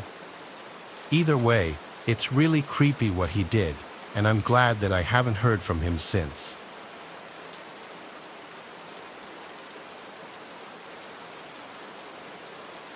It took place back when I was in high school. I was, I believe, a junior during this time and loved to play video games. I had a good friend at school named Noah, who I would game with almost on a nightly basis. We would hang out all the time as well, and he lived just a few blocks over. On this night, we were playing video games online on our PlayStation 4s. I was at my house, and he was at his. We had headsets so we could talk to each other as we were on. I remember that after playing for a while, Noah said, "What was that?" It kind of came out of nowhere, and I assumed that he was just talking about the game. I asked him what, and he didn't answer me at first. Then all of a sudden, he said, "What the?" and it kind of abruptly went quiet. I heard some other noises but couldn't make them out. I didn't know what was going on. I asked Noah what he was doing, but he did not answer me. Everything was silent for a while. After, I sent Noah a Snapchat asking him what that was all about. I was really confused, but Noah did not immediately open it. So, I got curious and was kind of concerned. I decided to walk over to his place. Maybe he was playing a prank on me, but I felt like I should go ask him. We were such good friends, and it wasn't that weird for me to do that. So, I left my house at whatever time it was, probably like 10 p.m. It was dark out, and after walking a few blocks, I arrived at Noah's street. It was quiet, and we both lived in a pretty typical neighborhood for the most part. When I reached Noah's house, I wasn't sure if his parents were home or not because most of the lights in the house appeared to be off. I walked up to the front door and knocked on it. At first, there was no answer. It was very quiet. But a short time after knocking, I heard what sounded like somebody who may be in the backyard. After waiting a while, I knocked again. I couldn't see into the backyard from where I was. I continued to wait at the front door, wondering if I should investigate the noises I had heard in the back. Maybe Noah had gone outside, but I didn't really know why he would. Then finally, I heard someone walking towards the front door inside. The door then opened, and Noah was standing there. He looked very serious and told me to come inside quickly. I got in, and then he closed and locked the door. He said a man had been inside his house, and he was calling the police. He added that he thought the man just left. Noah went back and got his phone from his bedroom and dialed 911. He told me that his parents were gone, and he was home alone. We both waited for the police in his parents' room because it had a lock on it. Nobody else entered the house or was in it while we waited. The police got there shortly after and spoke to us. I guess what happened is when I was gaming with Noah, he heard a noise from behind his house. It sounded like the back door, which led to the kitchen, was opening. It must have been left unlocked or something because an unknown person did, in fact, enter. After hearing the footsteps, Noah ran to his closet to hide. He was able to hide but did not have his phone and couldn't call the police. Then I must have heard him running to his closet, and he said that he completely forgot about me on the headset. The headset was also not wireless, so he had to take it off to hide in his closet. While hiding, he heard the person walking around inside of his house.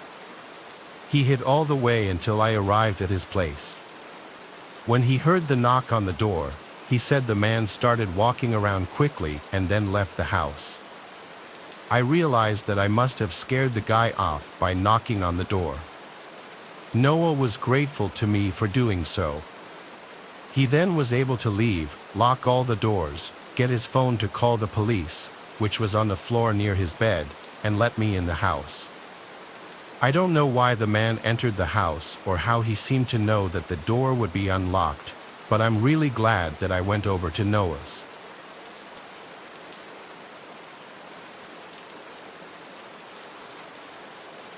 I first heard this story when I was in college.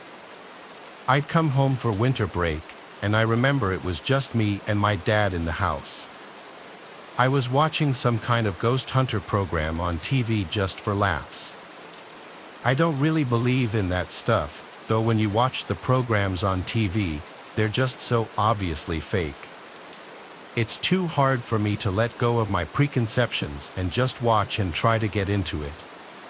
My dad was the same way, so I thought. He didn't seem interested in the paranormal or anything. He was kind of the guy who would scoff at anything supernatural. The program I was watching flipped to a commercial, and I casually got up and found my dad in the kitchen. Kind of out of the blue, I asked him, "Hey Dad, do you believe in ghosts?" His reply was so casual it shocked me. "Really?" I asked, a bit taken aback. "It just doesn't seem like you." He shrugged his shoulders and mulled over what I had just said. "Yeah," he replied, "eventually, but I know ghosts are real. I've met one." Upon hearing this statement, I had to know the story. You see, my dad is like me, he likes to tell stories. I could retell most of his stories from memory. Just because he would tell them so frequently to anyone who would listen, yet here was a story I had never heard of. An event that changed my dad's life.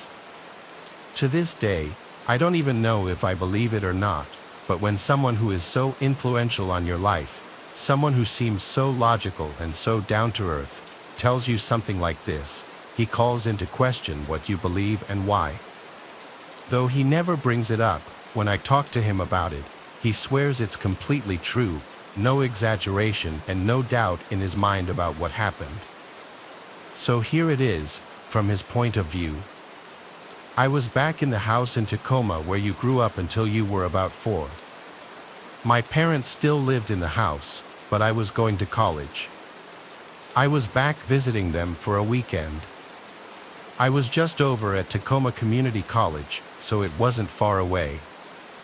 I came back often to visit and get a home-cooked meal. I remember that I was sitting down for dinner with my parents, just the 3 of us. It was in the late spring, early summer season, so it hadn't really gotten dark yet. We were talking like normal when the phone rang in the kitchen. My mom got up and answered the phone, leaving my dad and me in the other room together alone. After a short while, she called my dad into the kitchen as well. "Leo, can you come here for a moment?" I remember that she seemed worried, her voice was kind of shaking a bit. My dad wiped his face, got up, and joined my mom in the kitchen. They weren't in there for long, but they were talking quietly, and it felt strange. After a few moments, they finally came out of the kitchen. They had their coats on now. "Something's come up, and we have to go out for a bit," my mom said. "There's dessert in the fridge. Help yourself. Don't worry about the dishes, I'll wash them when we get back." My dad said nothing, but I could tell from his face that it was serious. My mom looked genuinely worried. They were out that door in a flash, and I was left to finish my dinner at the table. I cleared the table and washed my plate despite my mom's instructions, and I went into the main room to read. I sat down on the sofa, opened one of my school books, and began to relax. Hours went by, and my parents still hadn't come back. It was now around 11 o'clock, and I was just about to get ready for bed. I walked up the stairs, making my way to the bathroom when I heard a strange noise. I paused and listened for a while. It was the ceiling. The ceiling was making a slow, drawn-out whining noise. The wood was creaking gently. It wasn't an unusual sound, but there was an unusual rhythm to it that made me uncomfortable and curious. After listening for a while, I pulled down the steps to the attic and listened a bit more. I could hear the sound more clearly now, along with a metallic creaking noise. I gathered up my courage and decided to investigate. I climbed the steps. Now, I have to say, I wasn't scared. I didn't have an uneasy feeling, actually, to the contrary. I felt quite comfortable. Even though it was dark and eerie, the energy in the room wasn't foreign, it almost felt warm and inviting. As I looked around the attic, it quickly became obvious where the sound was coming from. Among the boxes and various other storage was an old rocking chair that belonged to my grandmother. It was one of many possessions that she had left with us at the house. She was in a nearby home for the elderly and couldn't fit much of her belongings in her room. The rocking chair was gently rocking back and forth, causing the floorboards to creak beneath it. Next to the chair, an old birdcage was displaying similar behavior. The cage door was gently swinging open and closed, making a quiet metallic creak.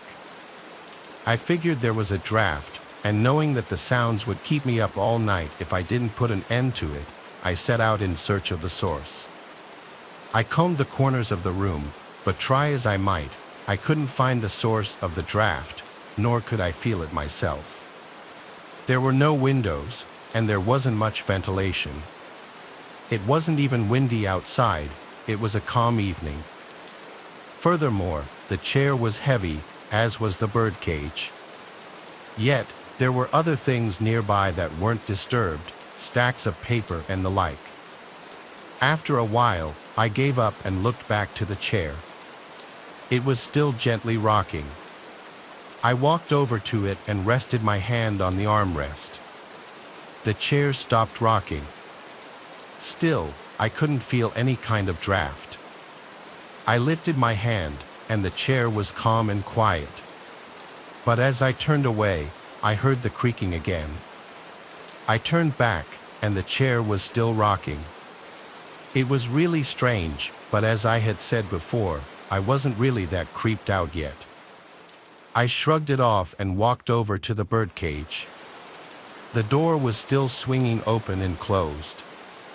The cage had once housed a parrot belonging to my grandmother, but it had been empty for some time. I latched the cage shut, figuring I could at least stop this one sound. I made for the steps, but just as I was about halfway down, I heard the metallic creaking again. I looked behind me, and the cage door was back to swinging open, unlatched, right alongside the chair, which continued rocking as before. Something had caused it to unlatch. I was sure that I had latched it properly. In any other circumstance, I would have been scared out of my mind, but for whatever reason, I wasn't. I just didn't feel uneasy. A rocking chair and a birdcage aren't really the harbingers of doom anyway. I descended from the attic with a last glance at the strange behavior and went about my bedtime routine. The creaking continued for a while, and I couldn't sleep for it. I went back upstairs and made another attempt to find the source. I went back downstairs to where I couldn't hear the noise, and I continued reading. It was a little after midnight when I heard my parents pull into the driveway. They came in and found me reading, and they sat down with me. My mom was crying. They explained to me that they had spent the evening at the hospital where my grandmother had just passed away. That's the story as my dad tells it.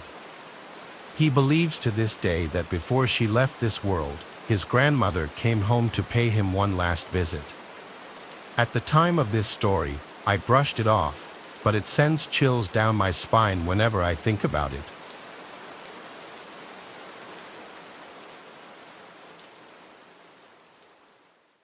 My younger brother and I have childhood friends that go to the beach with our moms for Memorial Day weekend every year. We've been doing this since before my younger brother was born. On our trip about 2 years ago, we had just arrived at the condo complex that we were staying at and had begun to unpack. We were on the first floor, so only 2 flights of stairs to get to our condo. There was some kind of construction happening a few floors above us, so there were trucks and workers. We had finally finished unpacking our stuff, and we were headed down to the beach when I remembered that I left my purse in the car. My mom gave me the keys, and they went down to the beach while I went to the car to grab my purse. But while I was getting it, an old pickup truck pulled into the parking lot, and an older man got out. He had paint on his shorts, so I figured he was a worker. But me, at the time being a teenage semi-petite girl, kept my eye on him. I got my purse, locked the car, and then started heading back to the stairs. I should also mention that the stairs were outside, open for everyone to see. The man started following me up the stairs, but he was several steps behind me. I figured he was headed up to the construction area, so I gave him the benefit of the doubt. Nevertheless, I started walking faster, and when I glanced behind me, the man was only 2 steps behind. This is when I really started to panic. I only had car keys and a purse on me, and I didn't know the layout of the condo yet. Where was the knife block? Was the door to the beach open? I finally reached the door to the condo, ran inside, and tried to close it behind me. The man was at the door and was trying to force it open as I was trying to force it closed. I finally just tried to run for it, hoping the sliding door to the balcony and beach was open. Luckily, my mom and my friend were still inside because they forgot to bring sunscreen down. I ran behind them, and the man just stood in the doorway. "Can we help you?" my mom asked. The man awkwardly smiled and mumbled something about looking for supplies and abruptly closed the door. After I calmed down, we went back to the parking lot, and his car was gone. I'm confident that the man thought I was going to be alone in that condo with him, and I don't like to think about what could have happened if my mom and friend weren't there.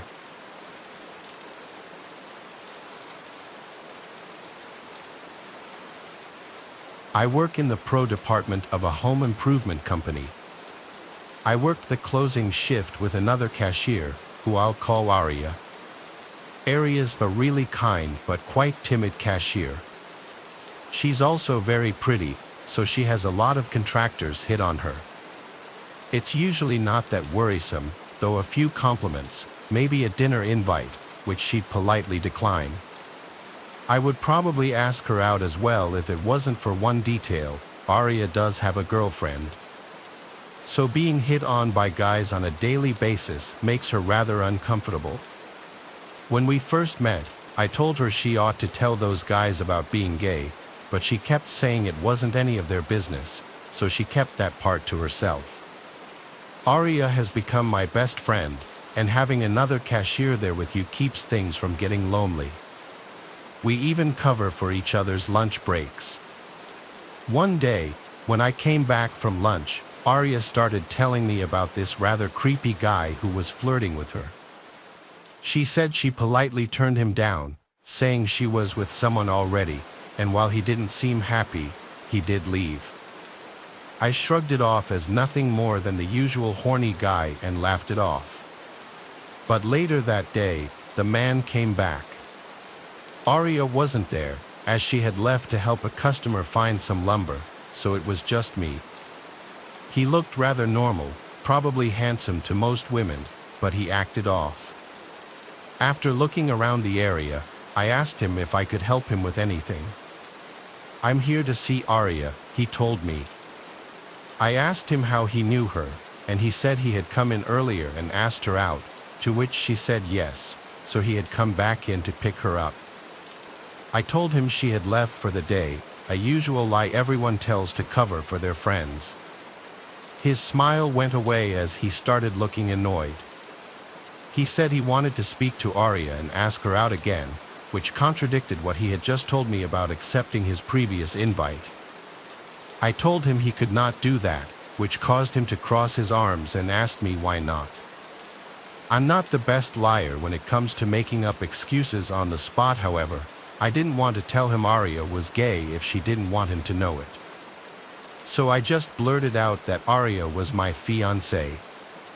His annoyed look went to confusion as he asked me how someone as pretty as she is could go out with someone like me. I'm not a Chris Evans or anything, but I don't think I'm that bad looking. I told him it didn't matter and that she and I were getting married in a couple of months, so he needed to back off. He gave me a death look but didn't say anything. After an awkward silence, he left. After Aria had gotten back, I told her what went down. She asked me to describe him, and after I told her what he looked like, she said that was the same guy who came in before. She was a bit creeped out by what went down but found the fiancé excuse rather funny. She even stated she'd rather be engaged to me than go out with him, which I'm guessing was a compliment. A couple of weeks went by, and we had all but forgotten about the man. At this point, one night after it had gotten dark, Arya and I were getting the trash together so we could close down the registers and go home. Just then, we heard a bang at the door, causing both of us to nearly jump out of our skins. It was the guy again. He had a wild look in his eyes as he kept his face pressed against the glass. "We're closed," I told him, but he insisted he needed to come in.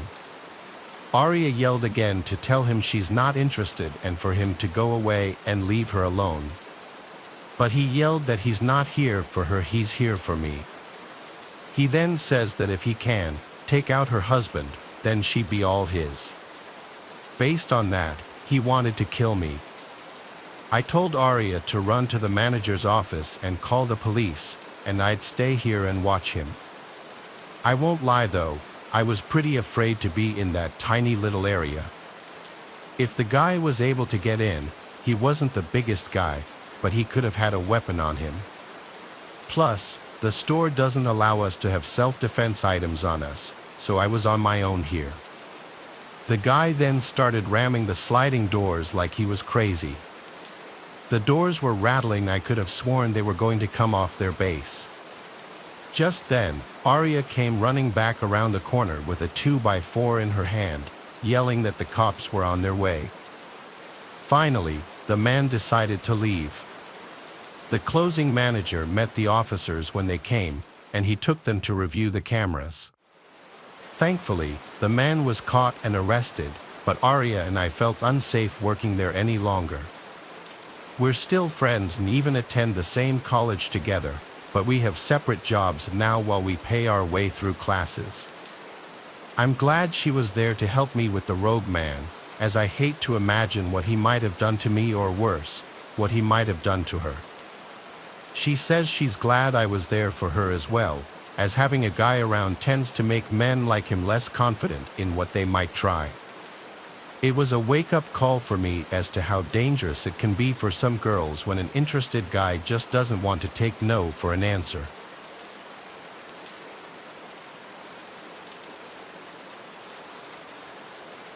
During the summer last year, I chose not to take any classes and got a job at a gas station right next to my college campus. I was sort of disillusioned with school and wanted to make some money while I had time off. The gas station was one of the first places I tried applying to, and it turned out to be the last when they hired me on the spot. I thought it was a little weird, but I didn't question it. Unfortunately, they said they only wanted me for the night shift, which was from 10 p.m. to 6 a.m. I knew it would wreak havoc on my already messed up sleep schedule, but I decided to go for it and just see how it went. To my surprise, most of the time it wasn't that bad. The first few hours of the shift were pretty busy, and it would get crazy, but then it would always get really slow until about 5 o'clock in the morning. This gave me plenty of time to clean, stock the shelves, and chill out until the morning rush. Occasionally, somebody suspicious or problematic would wander in, but I never had anything get too out of hand. Well, that was of course until something did happen. It was a Thursday, which wasn't usually a busy night. I had a coworker until about midnight, then they went home, and I was left alone. Time went by pretty fast, and before I knew it, it was almost 2 a.m. That's around the time a man walked in, and I immediately had a bad feeling about him.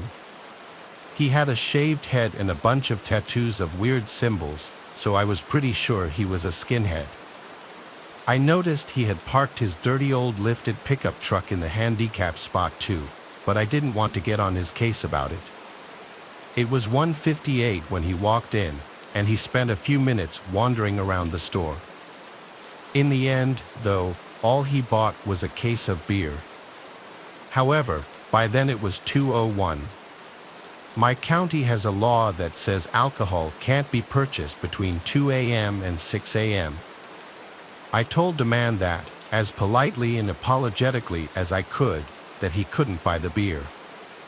He immediately became agitated and went off on a rant about how it was a free country and that it was a stupid law. I tried my best to reason with him, and I said that I was just trying to do my job. But this only made him start to criticize me like I was some kind of spineless pawn for my boss. That's when I asked him to leave if he was going to be that way. Then he suddenly changed his tone again, acting all chummy and saying it wasn't a big deal and that I should bend the rules for just a few minutes since it was before 2 o'clock when he walked in. He kind of made a good point, so I eventually caved just so he would get out. I sold him the case of beer, and then, of course, he asked for a pack of cigarettes to go with it. I let him have it as there was no rule against tobacco sales. He smiled at me and then left the store. I breathed a sigh of relief, but that relief was short-lived. I thought he would get in his truck and leave, but instead, he opened the tailgate and sat down on the truck bed. He cracked open a can of beer and started drinking it.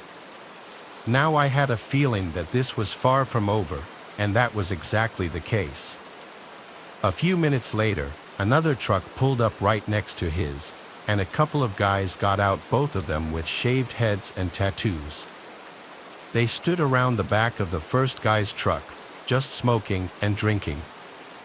I knew I had to go out there and tell them that they couldn't loiter in front of the store and that it was illegal to drink out in the open like that, especially that close to a car.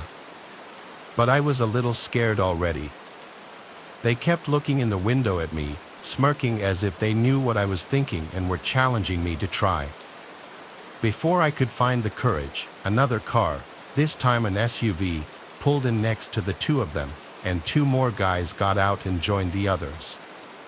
They were all part of the same skinhead group, without a doubt. My guess is they were coming from a bar that had just closed and didn't want to end the night yet. That was the most reasonable explanation, but my paranoid thoughts made me think they were about to get together and burn down the store because the owner's wife was Mexican. Then the first guy came back into the store. He was drunker than before and all smiles. But then he came back to the register with another case of beer. I was about to tell him he definitely couldn't buy it at that time, but before I could even open my mouth, he looked at me all smug and said he really wouldn't want to disappoint him and all of his friends. I took that as a pretty solid threat, so I let him do what he wanted. My hands were shaking, and I was dreading having to count change in front of him. But then he told me to keep the change, like he was giving me some kind of big tip. He walked back outside, and all the skinheads cheered at the fresh case of beer. Apparently, they had worked together and finished all 24 cans of the previous one. I then realized they had been tossing the empty cans all over the ground and kicking them around. It felt like I was completely stuck with these pricks, and I knew I would either get in trouble over it or get literally ganged up on and have any manner of horrible things done to me just for saying no to them. What normal person would see a bunch of drunk skinheads smoking cheap cigarettes on top of their pickup trucks in front of a store in the middle of the night and still want to walk past them to get in? Pretty much nobody, not a single person, except more of the skinheads. Finally, I couldn't take it anymore. I walked up and locked the door so they couldn't get back in. Then I walked back to the office and called the police. Several minutes later, a cruiser showed up and told them to screw off. There was some shouting outside that I couldn't quite make out, but I was worried for a few minutes that things would escalate. Thankfully, they left without causing too much of a scene, but I have no idea how close it got. The cop waited for them to leave before doing so himself. Right before he got on his way, I came out and asked him to stay a while I cleaned up their mess. The next day, I unfortunately had to quit that job. There was nothing more terrifying to me than the thought of being stuck behind that register if those guys ever decided to come back. Still, I kind of get worried that one of them will see me around town and recognize me. I don't know what those people are all capable of. All I know is my town is full of dudes like that, and they're always causing problems.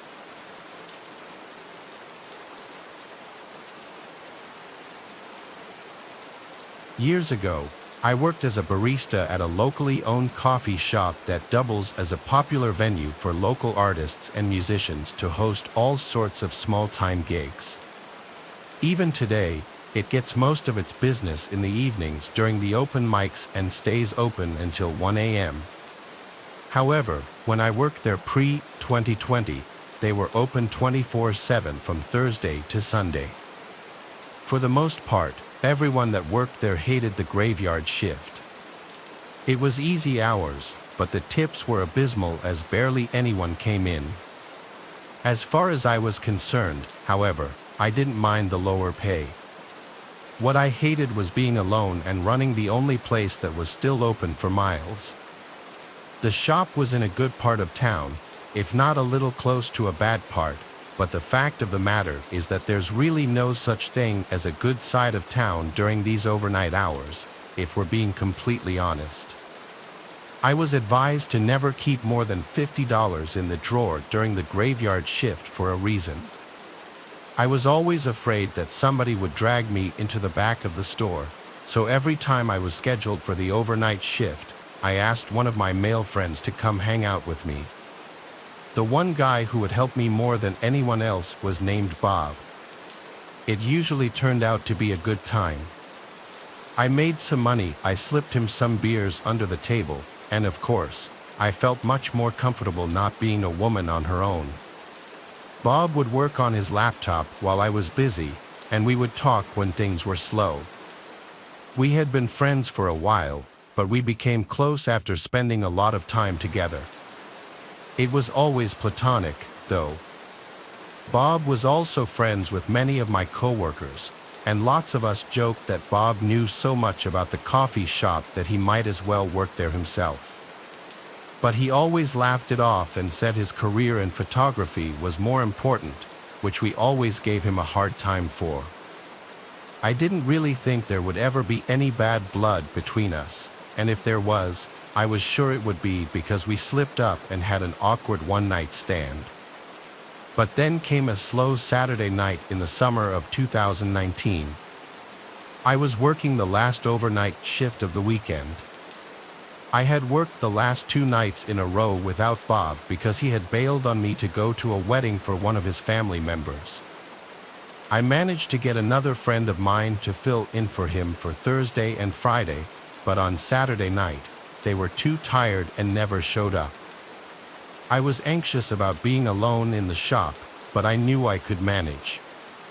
Thankfully, it was surprisingly slow that night for some reason, and by 3 a.m., I had only made $10 in tips. But I was glad I didn't have to deal with any crazy people. Unfortunately, that's when things took a dark turn. The shop was completely empty except for me. I was putting a batch of coffee into the roaster when, out of the corner of my eye, I saw a figure walk past the front window. I glanced over, but there was nobody there. I waited for someone to come around to the back door, which customers could also use, but a full minute had passed now, and nobody came. I stuck around by the register for a few more minutes, but after nobody showed up for a while, I decided it was time to mop the floors. I went into the back to fill up the mop bucket, and of course, as soon as I turned the faucet on, I heard somebody come in through the front door. I shouted that I would be with him in just a minute, then finished filling up the bucket and rolled it out behind the counter. When I got there, whoever came in had disappeared. I shrugged it off, just figuring they had gone straight to the bathroom, and then I started mopping behind the counter. The stranger's feeling hovered over me. I couldn't place what it was, but I knew something was wrong.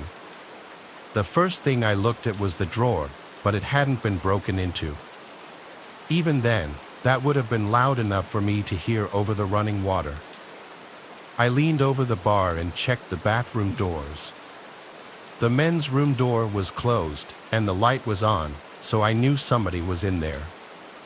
My stomach churned slightly as I knew it was a man in there, but so far I had no real reason to think anything was wrong, so I just kept on mopping. When I finally got finished behind the counter, the bathroom door opened, and to my surprise, Bob walked out. I immediately felt a sense of relief, but I had to ask him what he was doing there. He explained that he had just gotten home from the wedding and thought he'd stop by and say hi. I was grateful that he decided to show up, so I told him he could have whatever he wanted on the house. I got behind the espresso machine and got to work pulling a shot. I packed the grounds into the portafilter and locked it into the machine, then looked over to say something to Bob. But whatever I was thinking of saying was immediately forgotten. His facial expression had gone from friendly to devilish in just a moment of time, and suddenly a wave of chills went through my body. "What are you doing?" I asked, fighting back trembling. Bob grinned like a psychopath and pulled a knife out from behind his back. "I'm finally going to bang the barista," he said as he started to laugh. "Don't be crazy," I shouted. "We're friends." "What about the cameras?" Bob began walking forward, forcing me to backpedal. "We are friends," he said, "and nobody will believe you because the cameras aren't even on. They never are." "How do you not know that?" I knew at this point I was being pushed into the back of the shop, and my throat started to close up. It was also in that moment, when I looked for an exit, that I realized he had locked both the doors and turned the open sign off, keeping anybody from coming in. "Your boss already thinks we do this every night," Bob pressed on, inching closer and closer. "Stop it." I shouted in desperation, looking for something to defend myself and trying not to slip on the wet floor. "Shut up," you screamed. "You should have been giving this to me for months already. Do you not know how much time I wasted on you?" I was pleading and about to be cornered. The last hope I had was something on the sandwich counter. In the last moment before he pushed me out of sight into the back of the shop, I grabbed for the panini press and ripped it off the table, slamming the corner of the metal against the side of his head. He tried to block me and sliced open my arm, but I connected the hit. Combined with the water on the floor, the blow knocked him off of his feet. I wasted no time climbing over the counter and rushing out of the back door. I slipped into my car while I locked myself in and called the police. It wasn't until I thought about driving off that I realized Bob had parked his car in front of mine to deliberately keep me from getting away. Moments later, while I was on the phone with the operator, he came outside and attempted to break his way into my car. After he failed to do so for several minutes, he gave up and drove off, not long before the police arrived. I was treated for my wound and gave my statement about what happened. I didn't leave out a single detail. I was too much in a state of shock to even be in disbelief. As it turns out, he was right about the cameras inside the shop just being for show. However, nobody thought I was lying about what he did. Unfortunately, though, due to civil liabilities on the part of my employer and, more importantly, the fact that Bob completely up and disappeared after posting bail, I decided to drop the charges. I came to the conclusion not long after that he had already ruined his life sufficiently, and I simply didn't care enough to do anything else about it. Nobody has seen or heard from Bob in years, and the coffee shop has since stopped staying open overnight.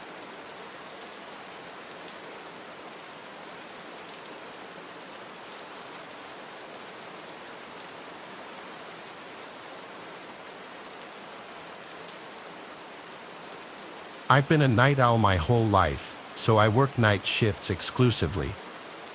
I really don't work well with other people, whether they're my coworkers or not, so I picked a job I could do completely on my own. I became a nighttime janitor for my local school district after I graduated from high school.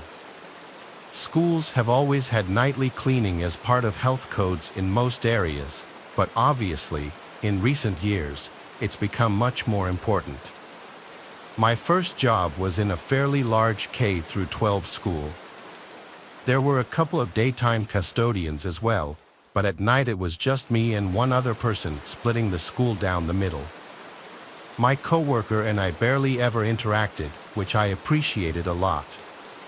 Every single night, all the floors get mopped or vacuumed, every desk, table, and door handle is disinfected, and every toilet, urinal, and sink also gets cleaned.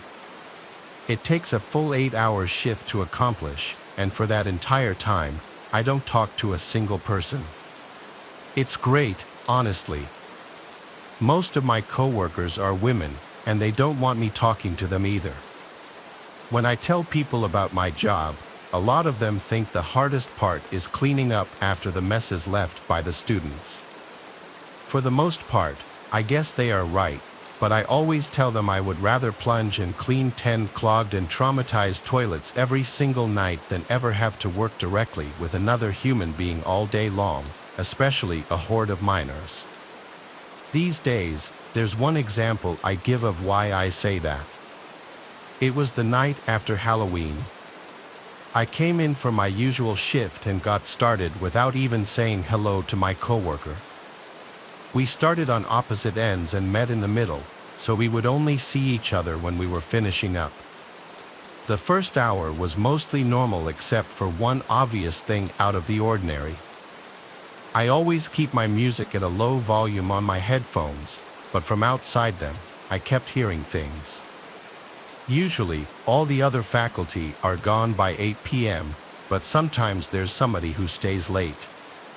I couldn't decide what I was hearing through my music, but I wasn't in the mood to turn it off, so I just ignored it. A little while later, I took a break from mopping to change the water in the bucket. I was gone for about 5 minutes, but on my way back to where I stopped, I walked past one of the hallways I had just mopped and noticed the wet floor sign had fallen over. For legal reasons, I had to step over the wet floor and stand it back up, then mop back over my tracks. Annoyed, I walked over to it but froze for a moment when something else caught my eye. There was another set of tracks in the water, leading to and from the sign. They were little footprints, something a kid would make. After I stood the sign back up, I followed the tracks, knowing I would have to mop over those too, basically redoing the whole hallway. The tracks ran all the way to the end, where there was a flight of stairs up to the second floor. From there, they dried up pretty quickly. I stormed up the stairs and got to the second floor, but nobody was there.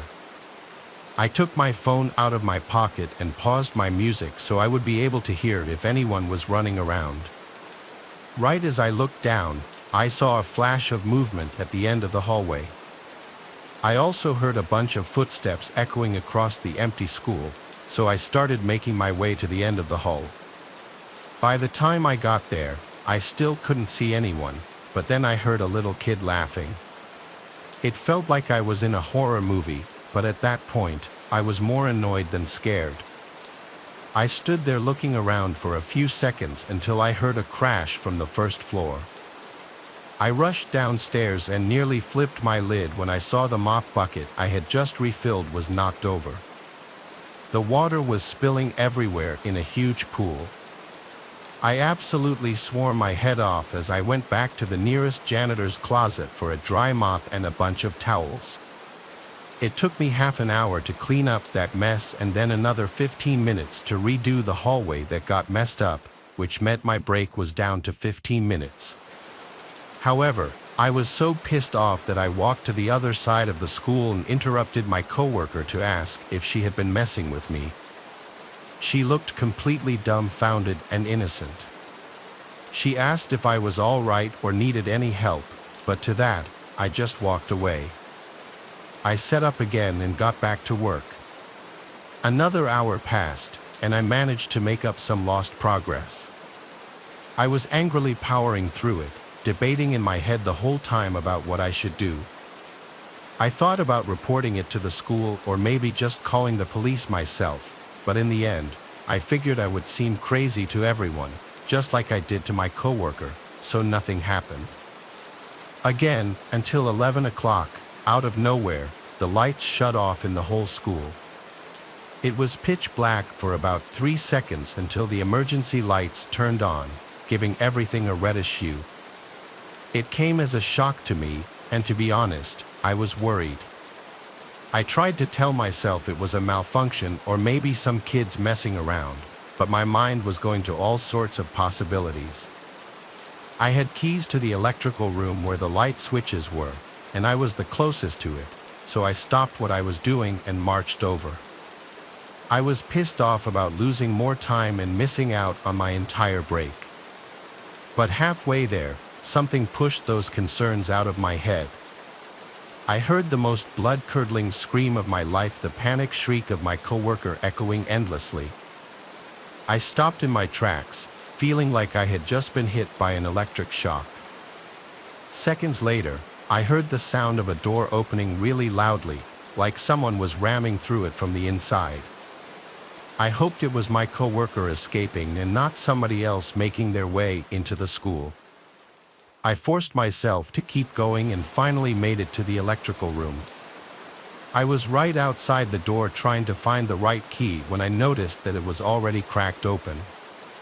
I pushed it open slowly, afraid of what I might see, and a shape appeared in front of me, standing unnaturally in the darkness. My blood ran cold. It could have been anyone. I gave up on trying to turn on the lights and instead reached over for my phone in my pocket. However, as soon as I moved, the figure bolted forward and slammed the door in my face. I cursed and jumped back, stumbling until my back hit the wall behind me. Once I regained my balance, I started running. I wanted to leave, but for once in my life, I thought about the well-being of somebody else and ran to the other side of the school to find my coworker. After checking a few of her hallways, I finally found her mop bucket sitting alone in the middle of the floor next to a bathroom. Without hesitation, I rushed over to it, hoping not to see any evidence that she had been hurt. Nothing seemed unusual except for the fact that she was nowhere to be found. I looked all around in the dim lighting, but as far as I could tell, I was alone. But not completely alone. The sound of a laughing child echoed in the distance again, striking fear into my chest. I clutched the handle of the mop, for lack of anything else to defend myself with, and lifted it out of the bucket, holding the end of the handle out like a spear. I faced the direction of the laughter, looking down the hallway so intently I got tunnel vision. In a moment of sheer terror, someone whispered, "Hello," into my ear. I turned around and, without thinking, jabbed the handle of the mop into their chest with all my might. I heard a grunt as the person who snuck up on me hit the ground and vomited only a second later. I shouted at them to tell me who they were, but then they started to cry. I could tell they were trying to hold it back, but they couldn't. Gradually, my eyes made out what I was looking at. It was a student kneeling on the floor. Suddenly, all my fear of danger was replaced with the fear of losing my job for hitting a student. However, as things shook out over the next few days, it turned out all right. 2 twins in the 9th grade and their little brother got the idea to keep the spirit of Halloween going and prank the overnighters in the school by hiding in the lockers. There was one set of lockers in the whole building that wasn't in use and had no locks or ties on them, and those kids were skinny enough to fit in there and hide. After doing their after-school activities, they managed to avoid being expelled, probably from crying a lot. The school district understood my actions and let me keep my job, but I was transferred to a different school. All in all, this is why I don't like people, especially kids.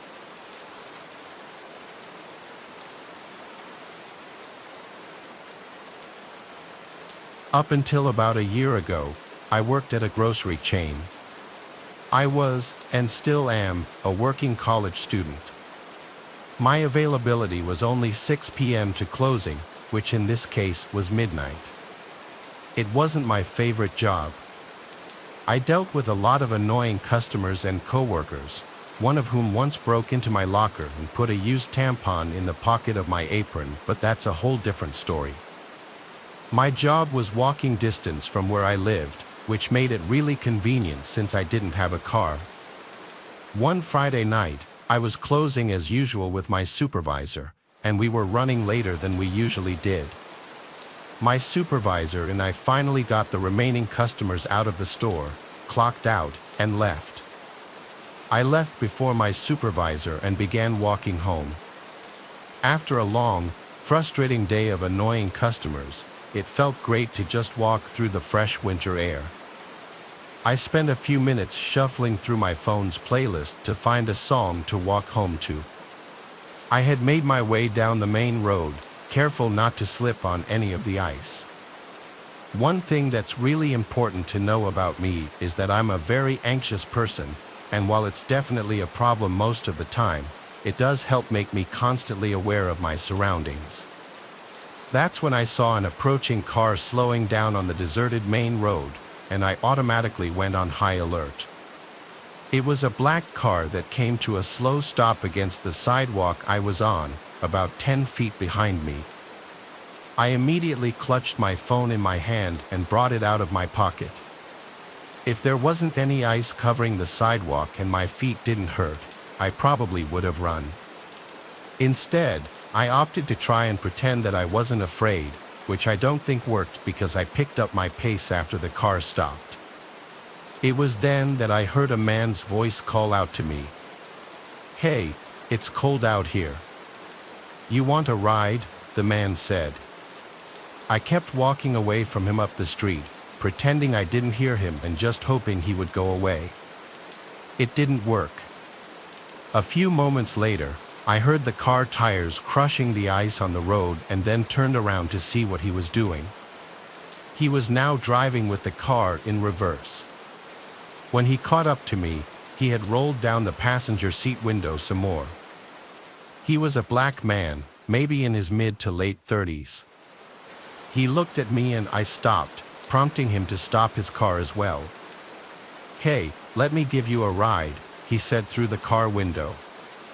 I didn't know what to say. I wanted to be polite because even though I was scared, I tried to be rational. All he did was offer a girl a ride home who was walking in the cold at night. Also, with the possibility of him being a kidnapper or a rapist, it was really best not to piss him off on the empty street. "No thank you," I said politely but firmly that I hesitated for a second. I was trying to figure out what to say that would get him to leave me alone away which street I lived on. "I'm okay," I insisted. "Thanks, though." As I finished thanking him, I started walking again, now putting both headphones in with the song paused. It was more of a way to signal that I was done talking to him. He didn't say anything, but I knew that he was watching me walk away. I felt relieved when I got a few more feet away from his car and heard the sound of his tires driving away. Unfortunately, the situation was only getting worse. As I started walking past the entrance of a car dealership, I saw the same car making a U-turn in the middle of the street out of the corner of my eye. When I turned slightly, he pulled up to the sidewalk yet again, this time a few feet in front of me. The man then opened the driver's seat door and got out of the car. It was at that point I was actually afraid I wouldn't make it home that night. He looked at me with this weird expression on his face. He had this really focused look while trying to look casual. It's really hard to describe. He started walking up to me. This kind of situation had never happened to me before, but I always thought of dangerous hypothetical situations in my head. I guess thinking about those situations prepared me to an extent because before I even realized it, my phone was already against my ear like I was on the phone with someone, even though I wasn't.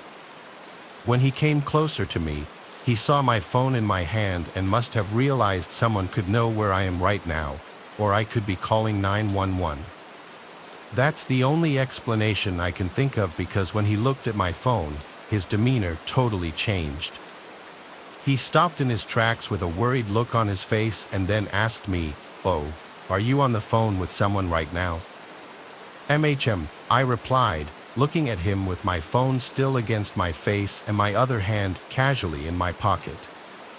Without saying anything else, the man immediately turned around, got back in his car, and then started to drive up the street. I walked slowly at first, letting some distance grow between us, but as soon as I felt safer, I walked up the street as fast as I could without slipping.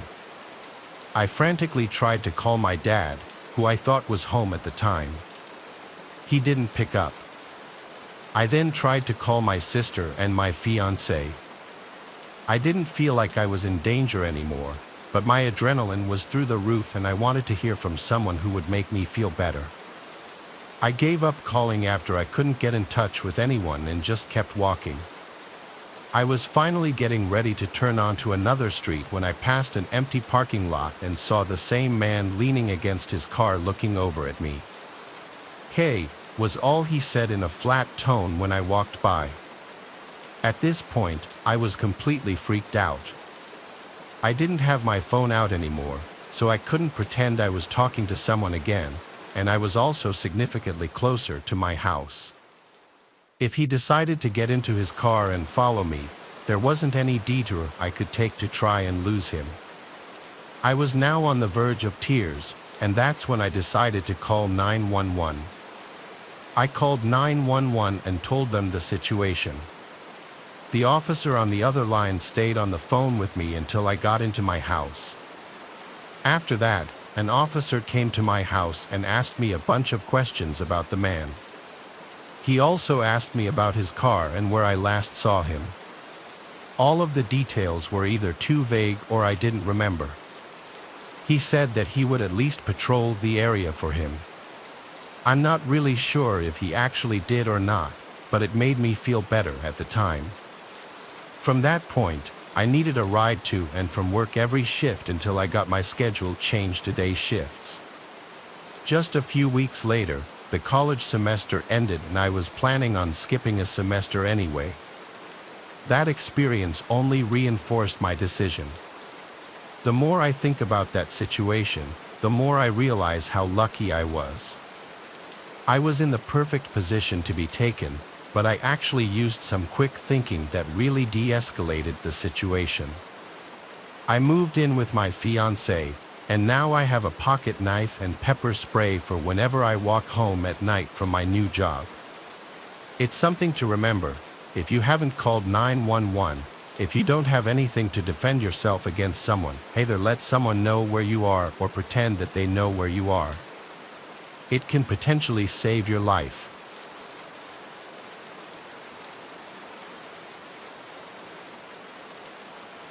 So recently, I had an experience while I was at a friend's house alone, watching his dog, that inspired me to do another Home Alone themed video. I spent so much time reading stories of people's horrific experiences that I forget these things could happen to me too. In a bit of a different fashion, I'll tell that experience I had after the viewer submitted stories at the end of the video. A more positive experience I would also like to talk about is my experience with Scentbird, a fragrance subscription service that allows you to choose new designer fragrances to try out every month at an affordable price. You get to try the first fragrance from Scentbird for only $8, and your next month will be only $16.95. The vials are cheaper than a lot of the rollerballs or travel sizes you'll find elsewhere. Scentbird is a great solution for beginners in fragrance looking to experiment with certain scents. Scentbird allows you to try different designer fragrances from brands like Prada, Gucci, and Versace with a 30-day supply of any fragrance you choose. This way, if you're just getting into building your fragrance collection, you can test out what you like and what you don't without having to purchase a full bottle. Through Scentbird, I found my favorite scents, Eros Flame by Versace, which mixes Italian lemon, pink pepper, and vetiver for a classier scent, and Cross River Gorilla by Sanctuary for a more casual scent. So if you're looking to start your own collection, head on over to Scentbird by scanning my QR code using code 55nightmare to get 55% off your first month at Scentbird. Growing up, I was raised in rural Michigan. There was hardly anything to do. If you like staring at trees and crops and lots of alone time, that was the place to be. I got out of there as soon as I got a car and enough money to move. I'm not a nature hater or anything, but I'd pick being by a big city any day. My parents don't own that property anymore. They sold it 5 years ago. But to describe it, it was a 3-acre property. The house itself was pretty big, and there was a storage building out back. I was 13 when this happened. My parents would leave me alone often at this age. They trusted me because I matured at a young age and I had responsibilities on the property. It was a weekend, and I was playing Vice City on my PS2 in the living room when suddenly, a loud metallic bang came from outside somewhere in the yard. I right away ran to every window I could to look outside to see if I could see something, and I didn't see anything until I got to the window looking out the storage building out back. The door to it was completely open. I went immediately to grab the rifle from the closet and go outside. I made my presence known, shouting, "Who's in there?" to no avail. When I got to the door, I made it known I had a gun before looking inside. There was a bunch of stuff in there, from the sit-down mower to the quad to infinite little lawn care items. Someone could have been hiding behind any of that stuff. Even as a kid, I didn't scare easily, but at that moment, I got really unsettled. So I closed the door to the building and went back inside the house. I locked the door and then sat at the window for the longest time, watching the storage building, expecting the door to open at any second. That door was heavy and impossible to just open by itself. It was simply a fact that someone came and opened it. Whether they were still inside of the building, I wasn't sure. I decided to go call my dad and ask his opinion. I went to the kitchen to the landline phone and called my dad's cell phone. He didn't pick up, so I left a voicemail. This was back when you'd still have to leave someone a voicemail because texting wasn't mainstream. After that, I went back to sitting next to the window, but now I put on a TV show in the background to make this less monotonous. I took the phone with me. I was probably about to give up when I heard creaks from upstairs. My heart was now in my throat. I had to ask myself the big question, was I working myself up or was someone here? I had a serious guard dog mentality. Even if I didn't love that place, I saw it as mine, my family's. I had to protect it, but I was in over my head. I grabbed the rifle again and walked upstairs. I didn't say anything. Calling out would only make a potential intruder know that I heard them. I made it to the top of the stairs and I turned on the light for the upstairs hallway. There were 5 doors to open, all of them closed. 4 led to bedrooms, 1 led to the bathroom. Each door had a decently large crack underneath that would allow you to see looking out the crack under the door where the creak in the ceiling came from the side of the house my parents' bedroom was on. I got down on my knees and looked under the crack of the door. I saw 2 bare feet facing the other side of the door. I felt my stomach twist into a knot. The reality of the situation just became so much more real, and I realized I wasn't ready to threaten or, God forbid, shoot someone. I got up and quickly went downstairs, hiding in the bathroom to call my dad. He still didn't pick up. I left another voicemail and then called again and again. He never picked up. He must have had his phone set down somewhere. I finally called 911, as I should have done right away, and I whispered into the phone the whole time, detailing exactly what was taking place. I was told to sit tight in the bathroom and not say a word. I heard footsteps coming down the stairs, and then they approached the bathroom door as if whoever it was somehow knew I went straight to the bathroom. The footsteps stopped outside the door, and there was a brief pause before a deep voice said, "What's up, kid?" I still remember the voice and those words so vividly. If I heard that voice today, I'd still recognize it immediately. I almost wanted to cry, that's how scared I was. I disobeyed what the operator told me and spoke. I said loud and clear, "I'm on the phone with the cops right now, and I have a gun." I put the operator on speaker as she was asking me if everything was okay. The man attempted to open the door, and when he realized it was locked, I heard him walk away. I heard the footsteps fade to silence, and then the sound of a door slamming. It was the sound of the back door, I'm sure. I breathed a sigh of relief, and from there on, I waited for the police to arrive. When they did, I felt like £1,000,000 had just lifted off my shoulders. After a thorough inspection of the house, inside and out, confirming that the man was gone, they asked if there was anywhere else I could stay that night, and I said yes, my uncle's house.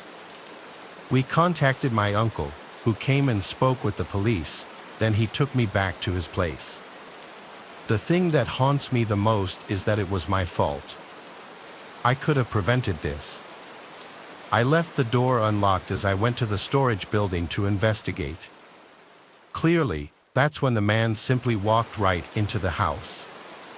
Even with a rifle in my hands, I didn't feel safe at all. It was truly the most horrific experience of my life.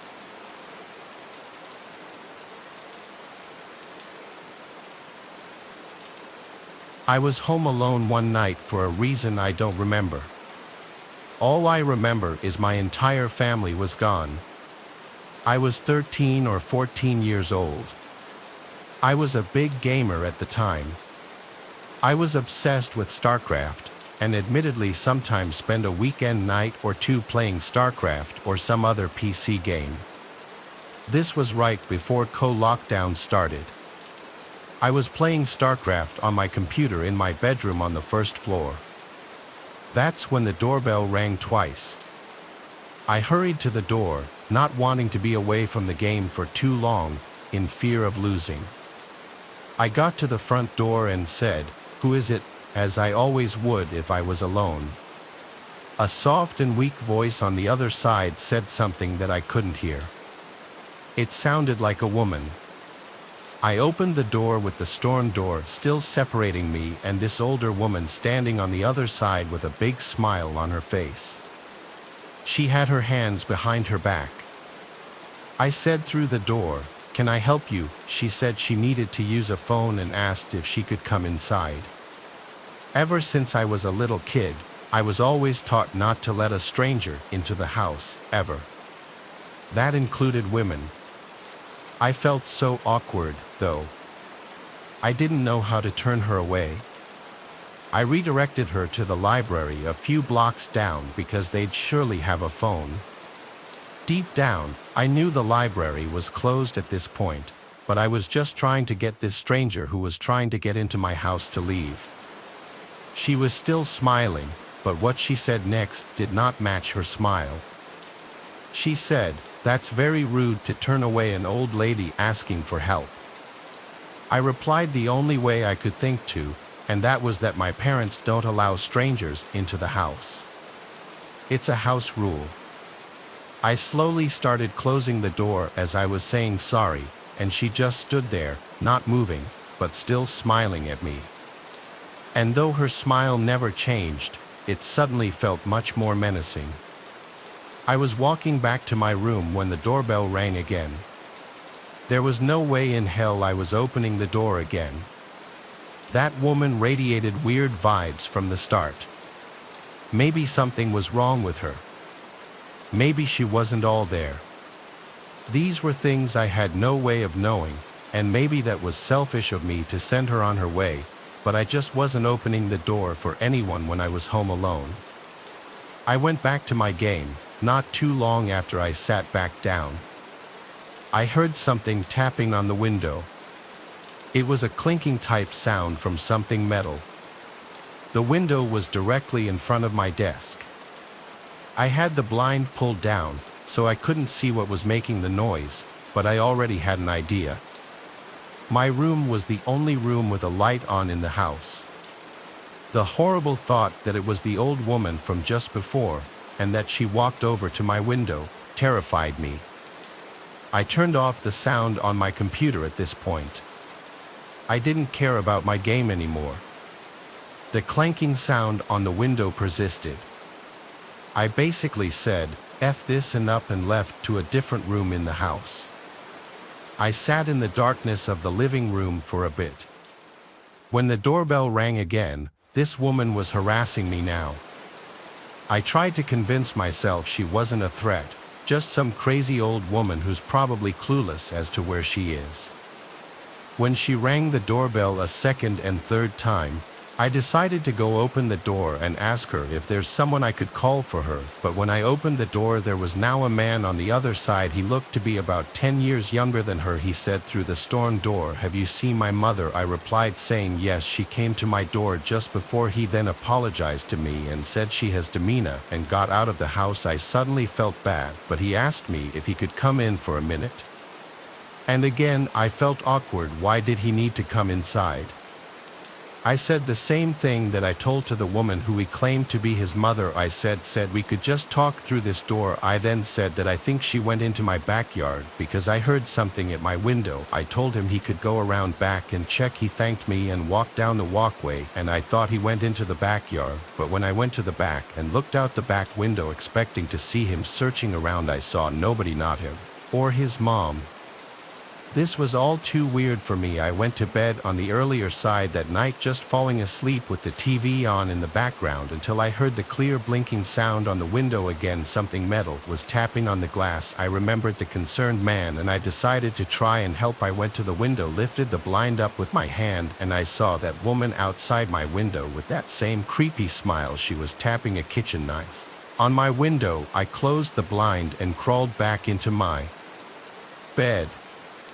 This didn't feel like it was actually happening. A suspiciously short amount of time later, the doorbell rang like 4 times. The clinking on the window stopped by this point. This was all too suspicious. It felt like some kind of robbery attempt. I ignored the doorbell. I stayed in my bed. I was going to wait this out. I didn't have a cell phone at this time. I wasn't the most social guy growing up. I also didn't want to call the police for some reason. I waited this all out until it finally stopped. The next morning I told my dad what happened. When I called him, he told me I was smart not to open the door. Everyone agreed that everything about it sounded like an attempted robbery. Is there a chance that maybe that woman really did have dementia and that the man was really her concerned son? Maybe. But it all seemed too coordinated. Why did he want to come into the house too? How did he even know she came to my house specifically? Why didn't he ever go into the backyard to look for her when I gave him permission to do so? Too many unanswered questions that lead me to believe I avoided something terrible happening if I opened that door.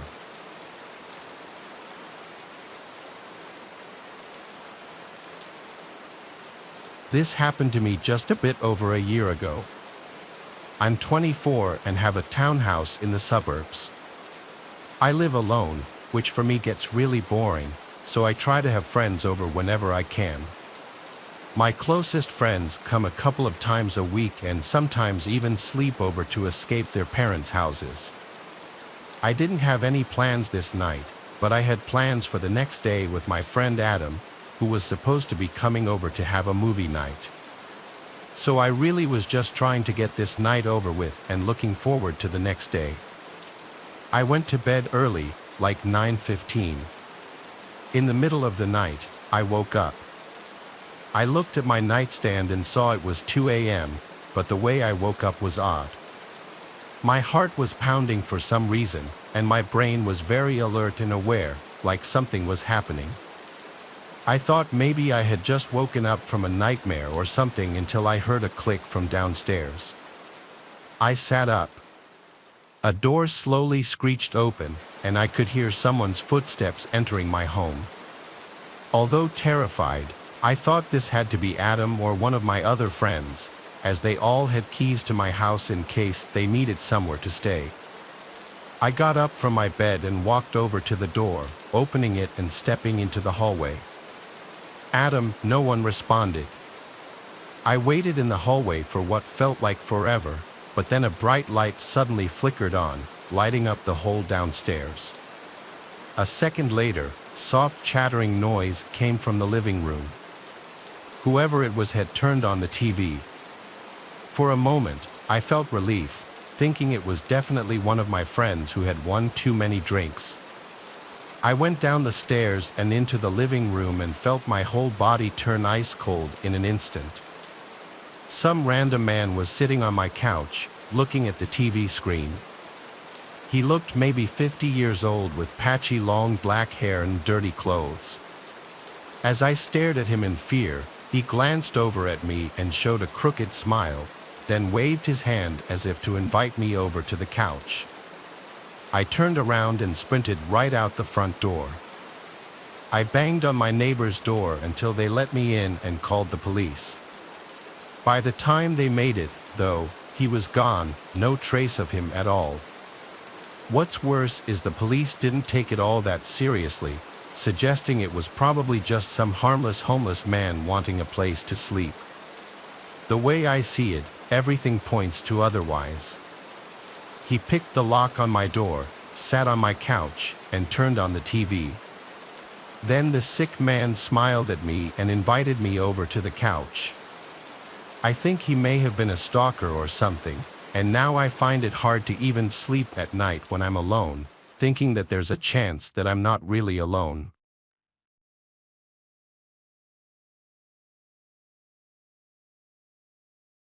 My wife and I take yearly vacations to different places. It's our way of taking a break from regular everyday life as well as getting to spend some quality time together. This year, we had a cabin booked in Washington State. It was far out and described online as being quiet and peaceful, away from any other places or people. Most of our life is in crowded cities, so this sounded great for us. When we flew in, we walked to a grocery store to pick up what we needed, then took a taxi out to the cabin. We didn't rent a car because we knew we'd only be there for 3 days, so we wanted to spend it just at the cabin. If we changed our minds or needed anything else, we could always just order an Uber. The taxi ride was just over an hour from the town we landed in. Most of the drive was between huge mountain ranges and tree-covered landscape. It was really beautiful and got us both excited for our stay. Then at just about 7 p.m., we arrived at the cabin. It was completely alone in the middle of the forest. Even the driveway leading to it wasn't much more than some tire tracks in the dirt. We got out, paid the taxi, then brought our stuff inside. The cabin itself was small. There was the main floor that had the kitchen and living room, with a ladder leading up to a loft area that had the bed in it. The bed area on the loft was short, though. You literally had to crawl into the bed, kind of like one you'd see in a tiny home. Anyway, we unpacked the groceries and made a very quick dinner since we were tired from the flight. Then we opened a bottle of wine to settle in for the night. We lit up the fireplace and chatted about how we were looking forward to the next few days. It was around 11 p.m. at this point, and as we talked, we both suddenly heard something outside. Someone was walking in the grass near the cabin. It was loud too, like they were really close. My wife looked nervous, so I tried to put a brave face on and told her it was fine. I got up and looked out the window. It wasn't until then that I realized how dark it had gotten outside. I looked around, seeing nothing but large trees everywhere and pitch-black darkness around them. I told her I didn't see anyone, then went over to the front door and opened it, stepping onto the porch and turning on the outdoor lights. All I could really see out there was a small portion of the driveway, but I didn't see anyone there either. The forest was very calm and quiet too, so if they were still walking around, I felt like I would have been able to hear them. I went back inside and asked my wife if she heard the footsteps anymore, but she said the sound didn't seem to fade out. It just stopped suddenly from somewhere behind the cabin. My brave act was starting to fall through, and I told her to go up to the loft and stay quiet while I figured out what was going on. I went around and checked all the windows again, not seeing anything.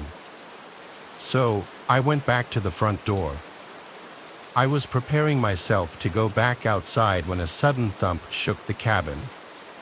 I looked up at my wife, who was looking up at the ceiling. Someone was on the roof of the cabin. I stayed inside and called the police, going over lengthy directions on how to get to the cabin we were at. Over the course of the hour that we had to wait, we could occasionally hear a few footsteps walking across the top of the cabin. About 45 minutes into the wait, though, we heard their boots hit the ground, followed by them calmly walking away. I looked out the window once more, seeing their outline disappearing into the forest. Police took our report and gave us a ride into town, where we spent the rest of our vacation. What that person was doing miles away from civilization in the middle of a forest is terrifying, seeing as they were likely waiting for us to either go to bed or go outside. We're just thankful that we got out of there before something else could have happened.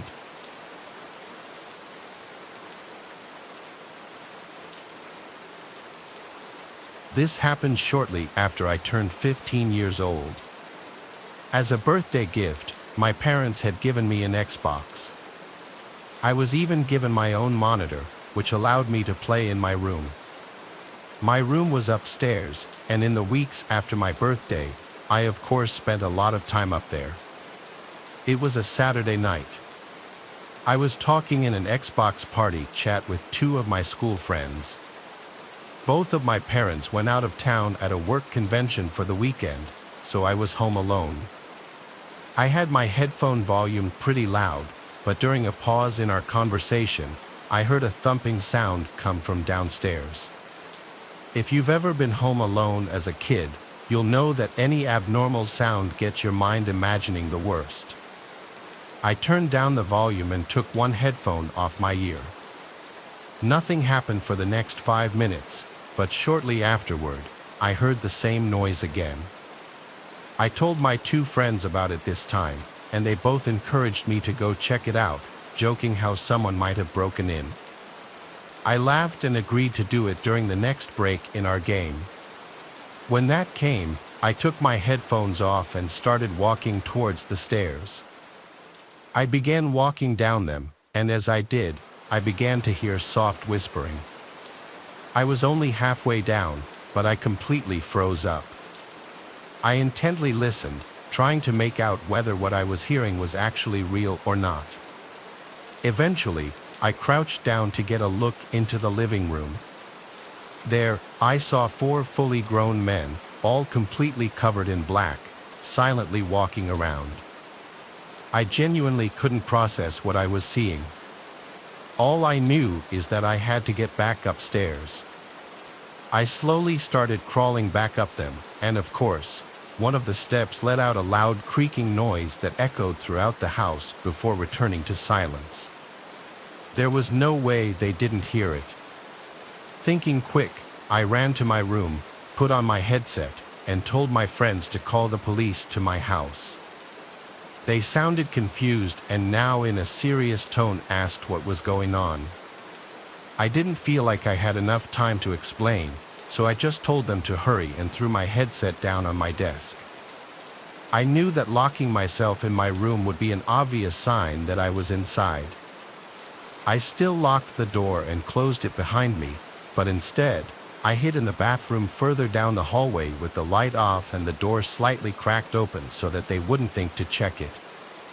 I could hear multiple sets of boots slowly walking up the stairs as I sat in silence. They kept getting louder until I could hear banging on my bedroom door down the hall. Not banging like trying to get my attention. Whoever was doing it was clearly trying to break down the door.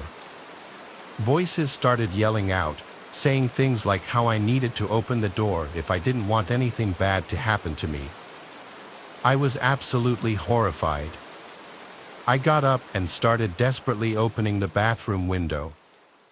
I guess I'd made too much noise because a set of boots started heading down the hall just as the bathroom door fully opened. I managed to dive out of the window headfirst. I landed badly on my neck but still managed to look back up at the bathroom window. A silhouette stood motionless, looking back at me.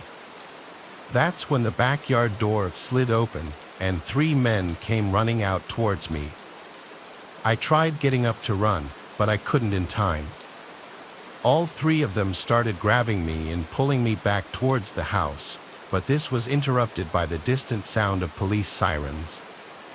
The 3 of them stopped and looked up at each other. They then sprinted to the backyard fence, climbed it, and I never saw them again. A few moments later, the police showed up in the backyard. I told them which way the men had gone, to which a couple of them started off in that direction while another stayed with me. The only man that was caught that night was the one inside the house. The other 3 that ran were never found. As police were asking me questions, my 2 friends who I was playing Xbox with pulled into the driveway on their bikes. Even to this day, I still routinely thank them for calling the cops, as it likely saved my life. Found left behind in the house were 4 different knives and a couple of fully loaded pistols.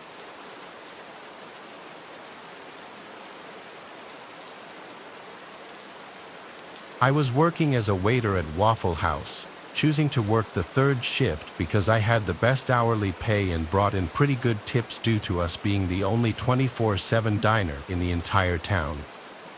It took me about a year to save up enough money to rent a place in the city and get out of the middle of nowhere, but in that time, I saw quite a few things that still stick with me to this day. By and large, most of the customers I had were truckers and other random people traveling on the interstate through the middle of the night. The town was just a stopover point, not a destination. The so-called locals consisted of farmers and ranchers from the surrounding area, and anyone else like me worked in the fast food and hotel chains clustered around the interstate exit. The final and yet most characteristic residents of that depressing cesspit of a town were the vagrants, hitchhikers, tweakers, and destitute opportunists that had been stranded with us. They could be stuck there from anywhere to a few days to several years, clinging to the parking lots and awnings that were the only meager shelter for dozens of miles in any direction, panhandling for whatever they could until they got lucky enough to get a ride to somewhere else. Really, the only stressful part of my job was dealing with these people. In the beginning, I tried to be empathetic. After all, they are human. However, it didn't take long to end up like my usual coworker, the cook who had been there for 10 years and had seen just about everything. His name was Tony, and the only thing separating him from them was a steady position at the grill. Nobody ever got a chair thrown at them, as far as I know, but Tony was prone to throwing turners and other utensils at anyone who got on his bad side. I usually followed his lead based on his body language. He knew who was trouble and who wasn't. However, even with Tony as a reliable backup, things sometimes got out of hand. There was this one night that I'll never forget. I don't remember what day of the week it was, but all I know was that it had been unusually slow that night. It was around 3 a.m. when this guy walked in, and even I knew something was not right about him. He was wearing soiled clothes and a completely torn-up jacket, covered head to toe in dust, and he was in a completely panicked state of mind. The weird thing was that he said nothing as he ran past us, clutching his right arm to his chest, and immediately locking himself in the bathroom. Tony and I rolled our eyes at the same time, thinking, "Here we go again." Although I think we both had a feeling this wasn't a regular hobo bathroom emergency or a tweaker looking for a private place to do their thing. That's when I asked Tony, doesn't he kind of look familiar? He brushed it off at first, but then after a short conversation, we realized that he had been inside about 2 hours ago, desperately asking all the customers for rides until eventually we had to kick him out for being a disturbance. It seemed he obviously hadn't had any luck getting a ride, but something else had happened to him too. I became worried. If that guy needed help, it would be a while before an ambulance could get to him and even longer for them to take him to a hospital. Tony told me to take care of it, so I ran to check on the only customer we had in the store at the time and got them on their way. When I took the bathroom keys and went to check on our stranger in distress, I knocked on the door pretty loud. I asked if everything was okay. There was a pause, then finally a distraught voice answered me. I think I'm really hurt. I just need a ride. Suddenly, I knew something was seriously wrong. The sound of his voice made the hairs on the back of my neck stand on end. I fumbled with the key ring as I told him I was about to open the door. "Sir, if you need help, I have to come in there," I shouted. "No," the stranger screamed. "You have to come get me." I stopped for a second, confused, but then I snapped out of it and shoved the key in the lock. I turned it and opened the door to a terrifying sight. The bathroom was empty, completely empty. No injured man, no blood, no dust, just nothing. It was as clean as it had been since I last cleaned it, as if nobody had been in there at all. In fact, it even looked cleaner than that. "What's going on in there?" Tony shouted from the kitchen. I was just at a loss. I let the bathroom door close and stepped back. I looked at Tony and told him the truth. "There's nobody in there," I said. "Don't give me that," Tony shouted. "See for yourself." I told him, and he did. He stormed over and barged through the bathroom door. I saw him go blank, just like I did when he saw it, the impossible absence of a person. He turned around and looked inside the women's room too, but again, nothing. Nobody in there. In raw disbelief, we gathered ourselves behind the counter. We interrogated each other uselessly, thinking one of us must have let him slip by unnoticed. However, we both knew we had been on high alert since the second he came in. There was no way either of us would have missed him leaving within a fraction of a second. Our conversation ended abruptly when we both saw the same thing out of the corner of our eyes. The stranger was somehow outside, looking at us through the window. He still had his right arm stuffed out of sight, but now, as we got a better view of his face, we saw that wasn't his only problem. His face was bloody, like he'd been hit with a brick. His nose was broken, his lip was split and missing a piece, showing us his cracked and missing teeth.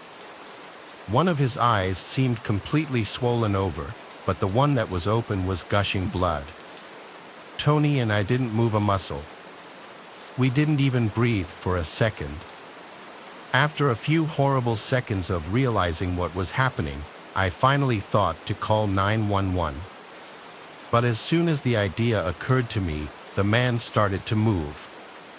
He turned to the side and started to limp across the big front window. We watched him in silence as he made it all the way to the corner of the window, where it wrapped around to the other side. "What the hell?"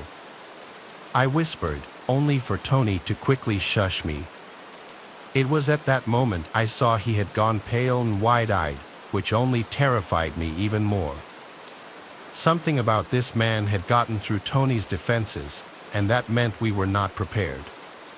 Before we could say anything else, we heard a crash from the back room. We both ran inside and searched for the source of the noise. It was coming from the walk-in freezer. Somebody was tearing things up and freaking out. Tony ran up there and threw open the door, and there he was, the guy. He had ripped open a box of burger patties and was clutching a handful of meat, pressing it to his right arm like an ice pack. When he saw us, he froze. The patties dropped from his hand and revealed the condition of his arm.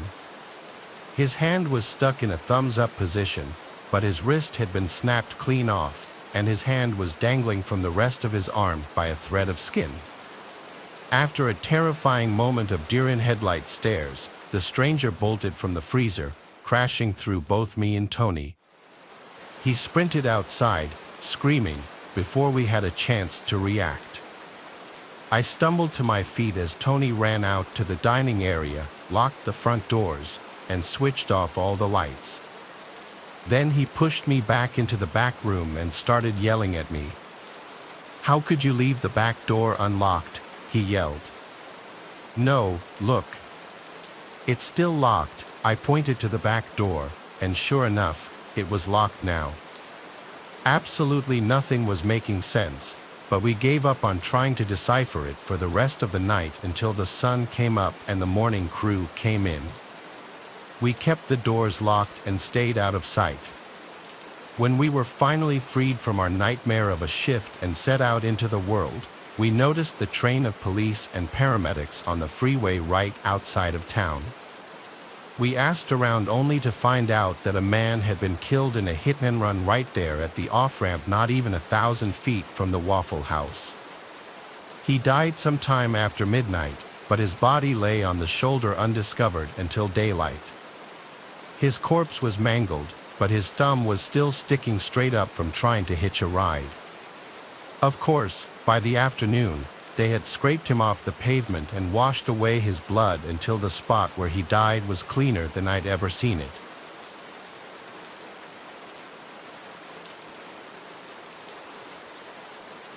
My name is Maury. I'm from the USA. Years ago, I worked in a home for older people as a nurse. I had the night shift. We were together drinking coffee on the second floor. All of a sudden, we heard a loud bang, so we thought a client had fallen. We decided that I would take the second floor and my colleague would take the first. Maybe we could find out what happened. While my colleague walked down the stairs, I looked at the monitor, which was on the second floor, and I saw someone in the department on the ground floor. He was inside the closed apartment. You could walk in over there, but you needed a code to get out. People with dementia lived there. We watched for a while, and the guy was stuck, he couldn't get out. We decided to go inside a room on the second floor of one of our clients because you needed a special key to go inside.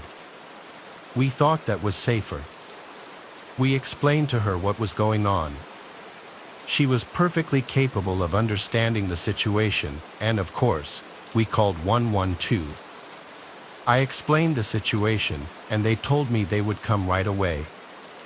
I called my husband, who also had the night shift as a security guard in another town not too far away from us.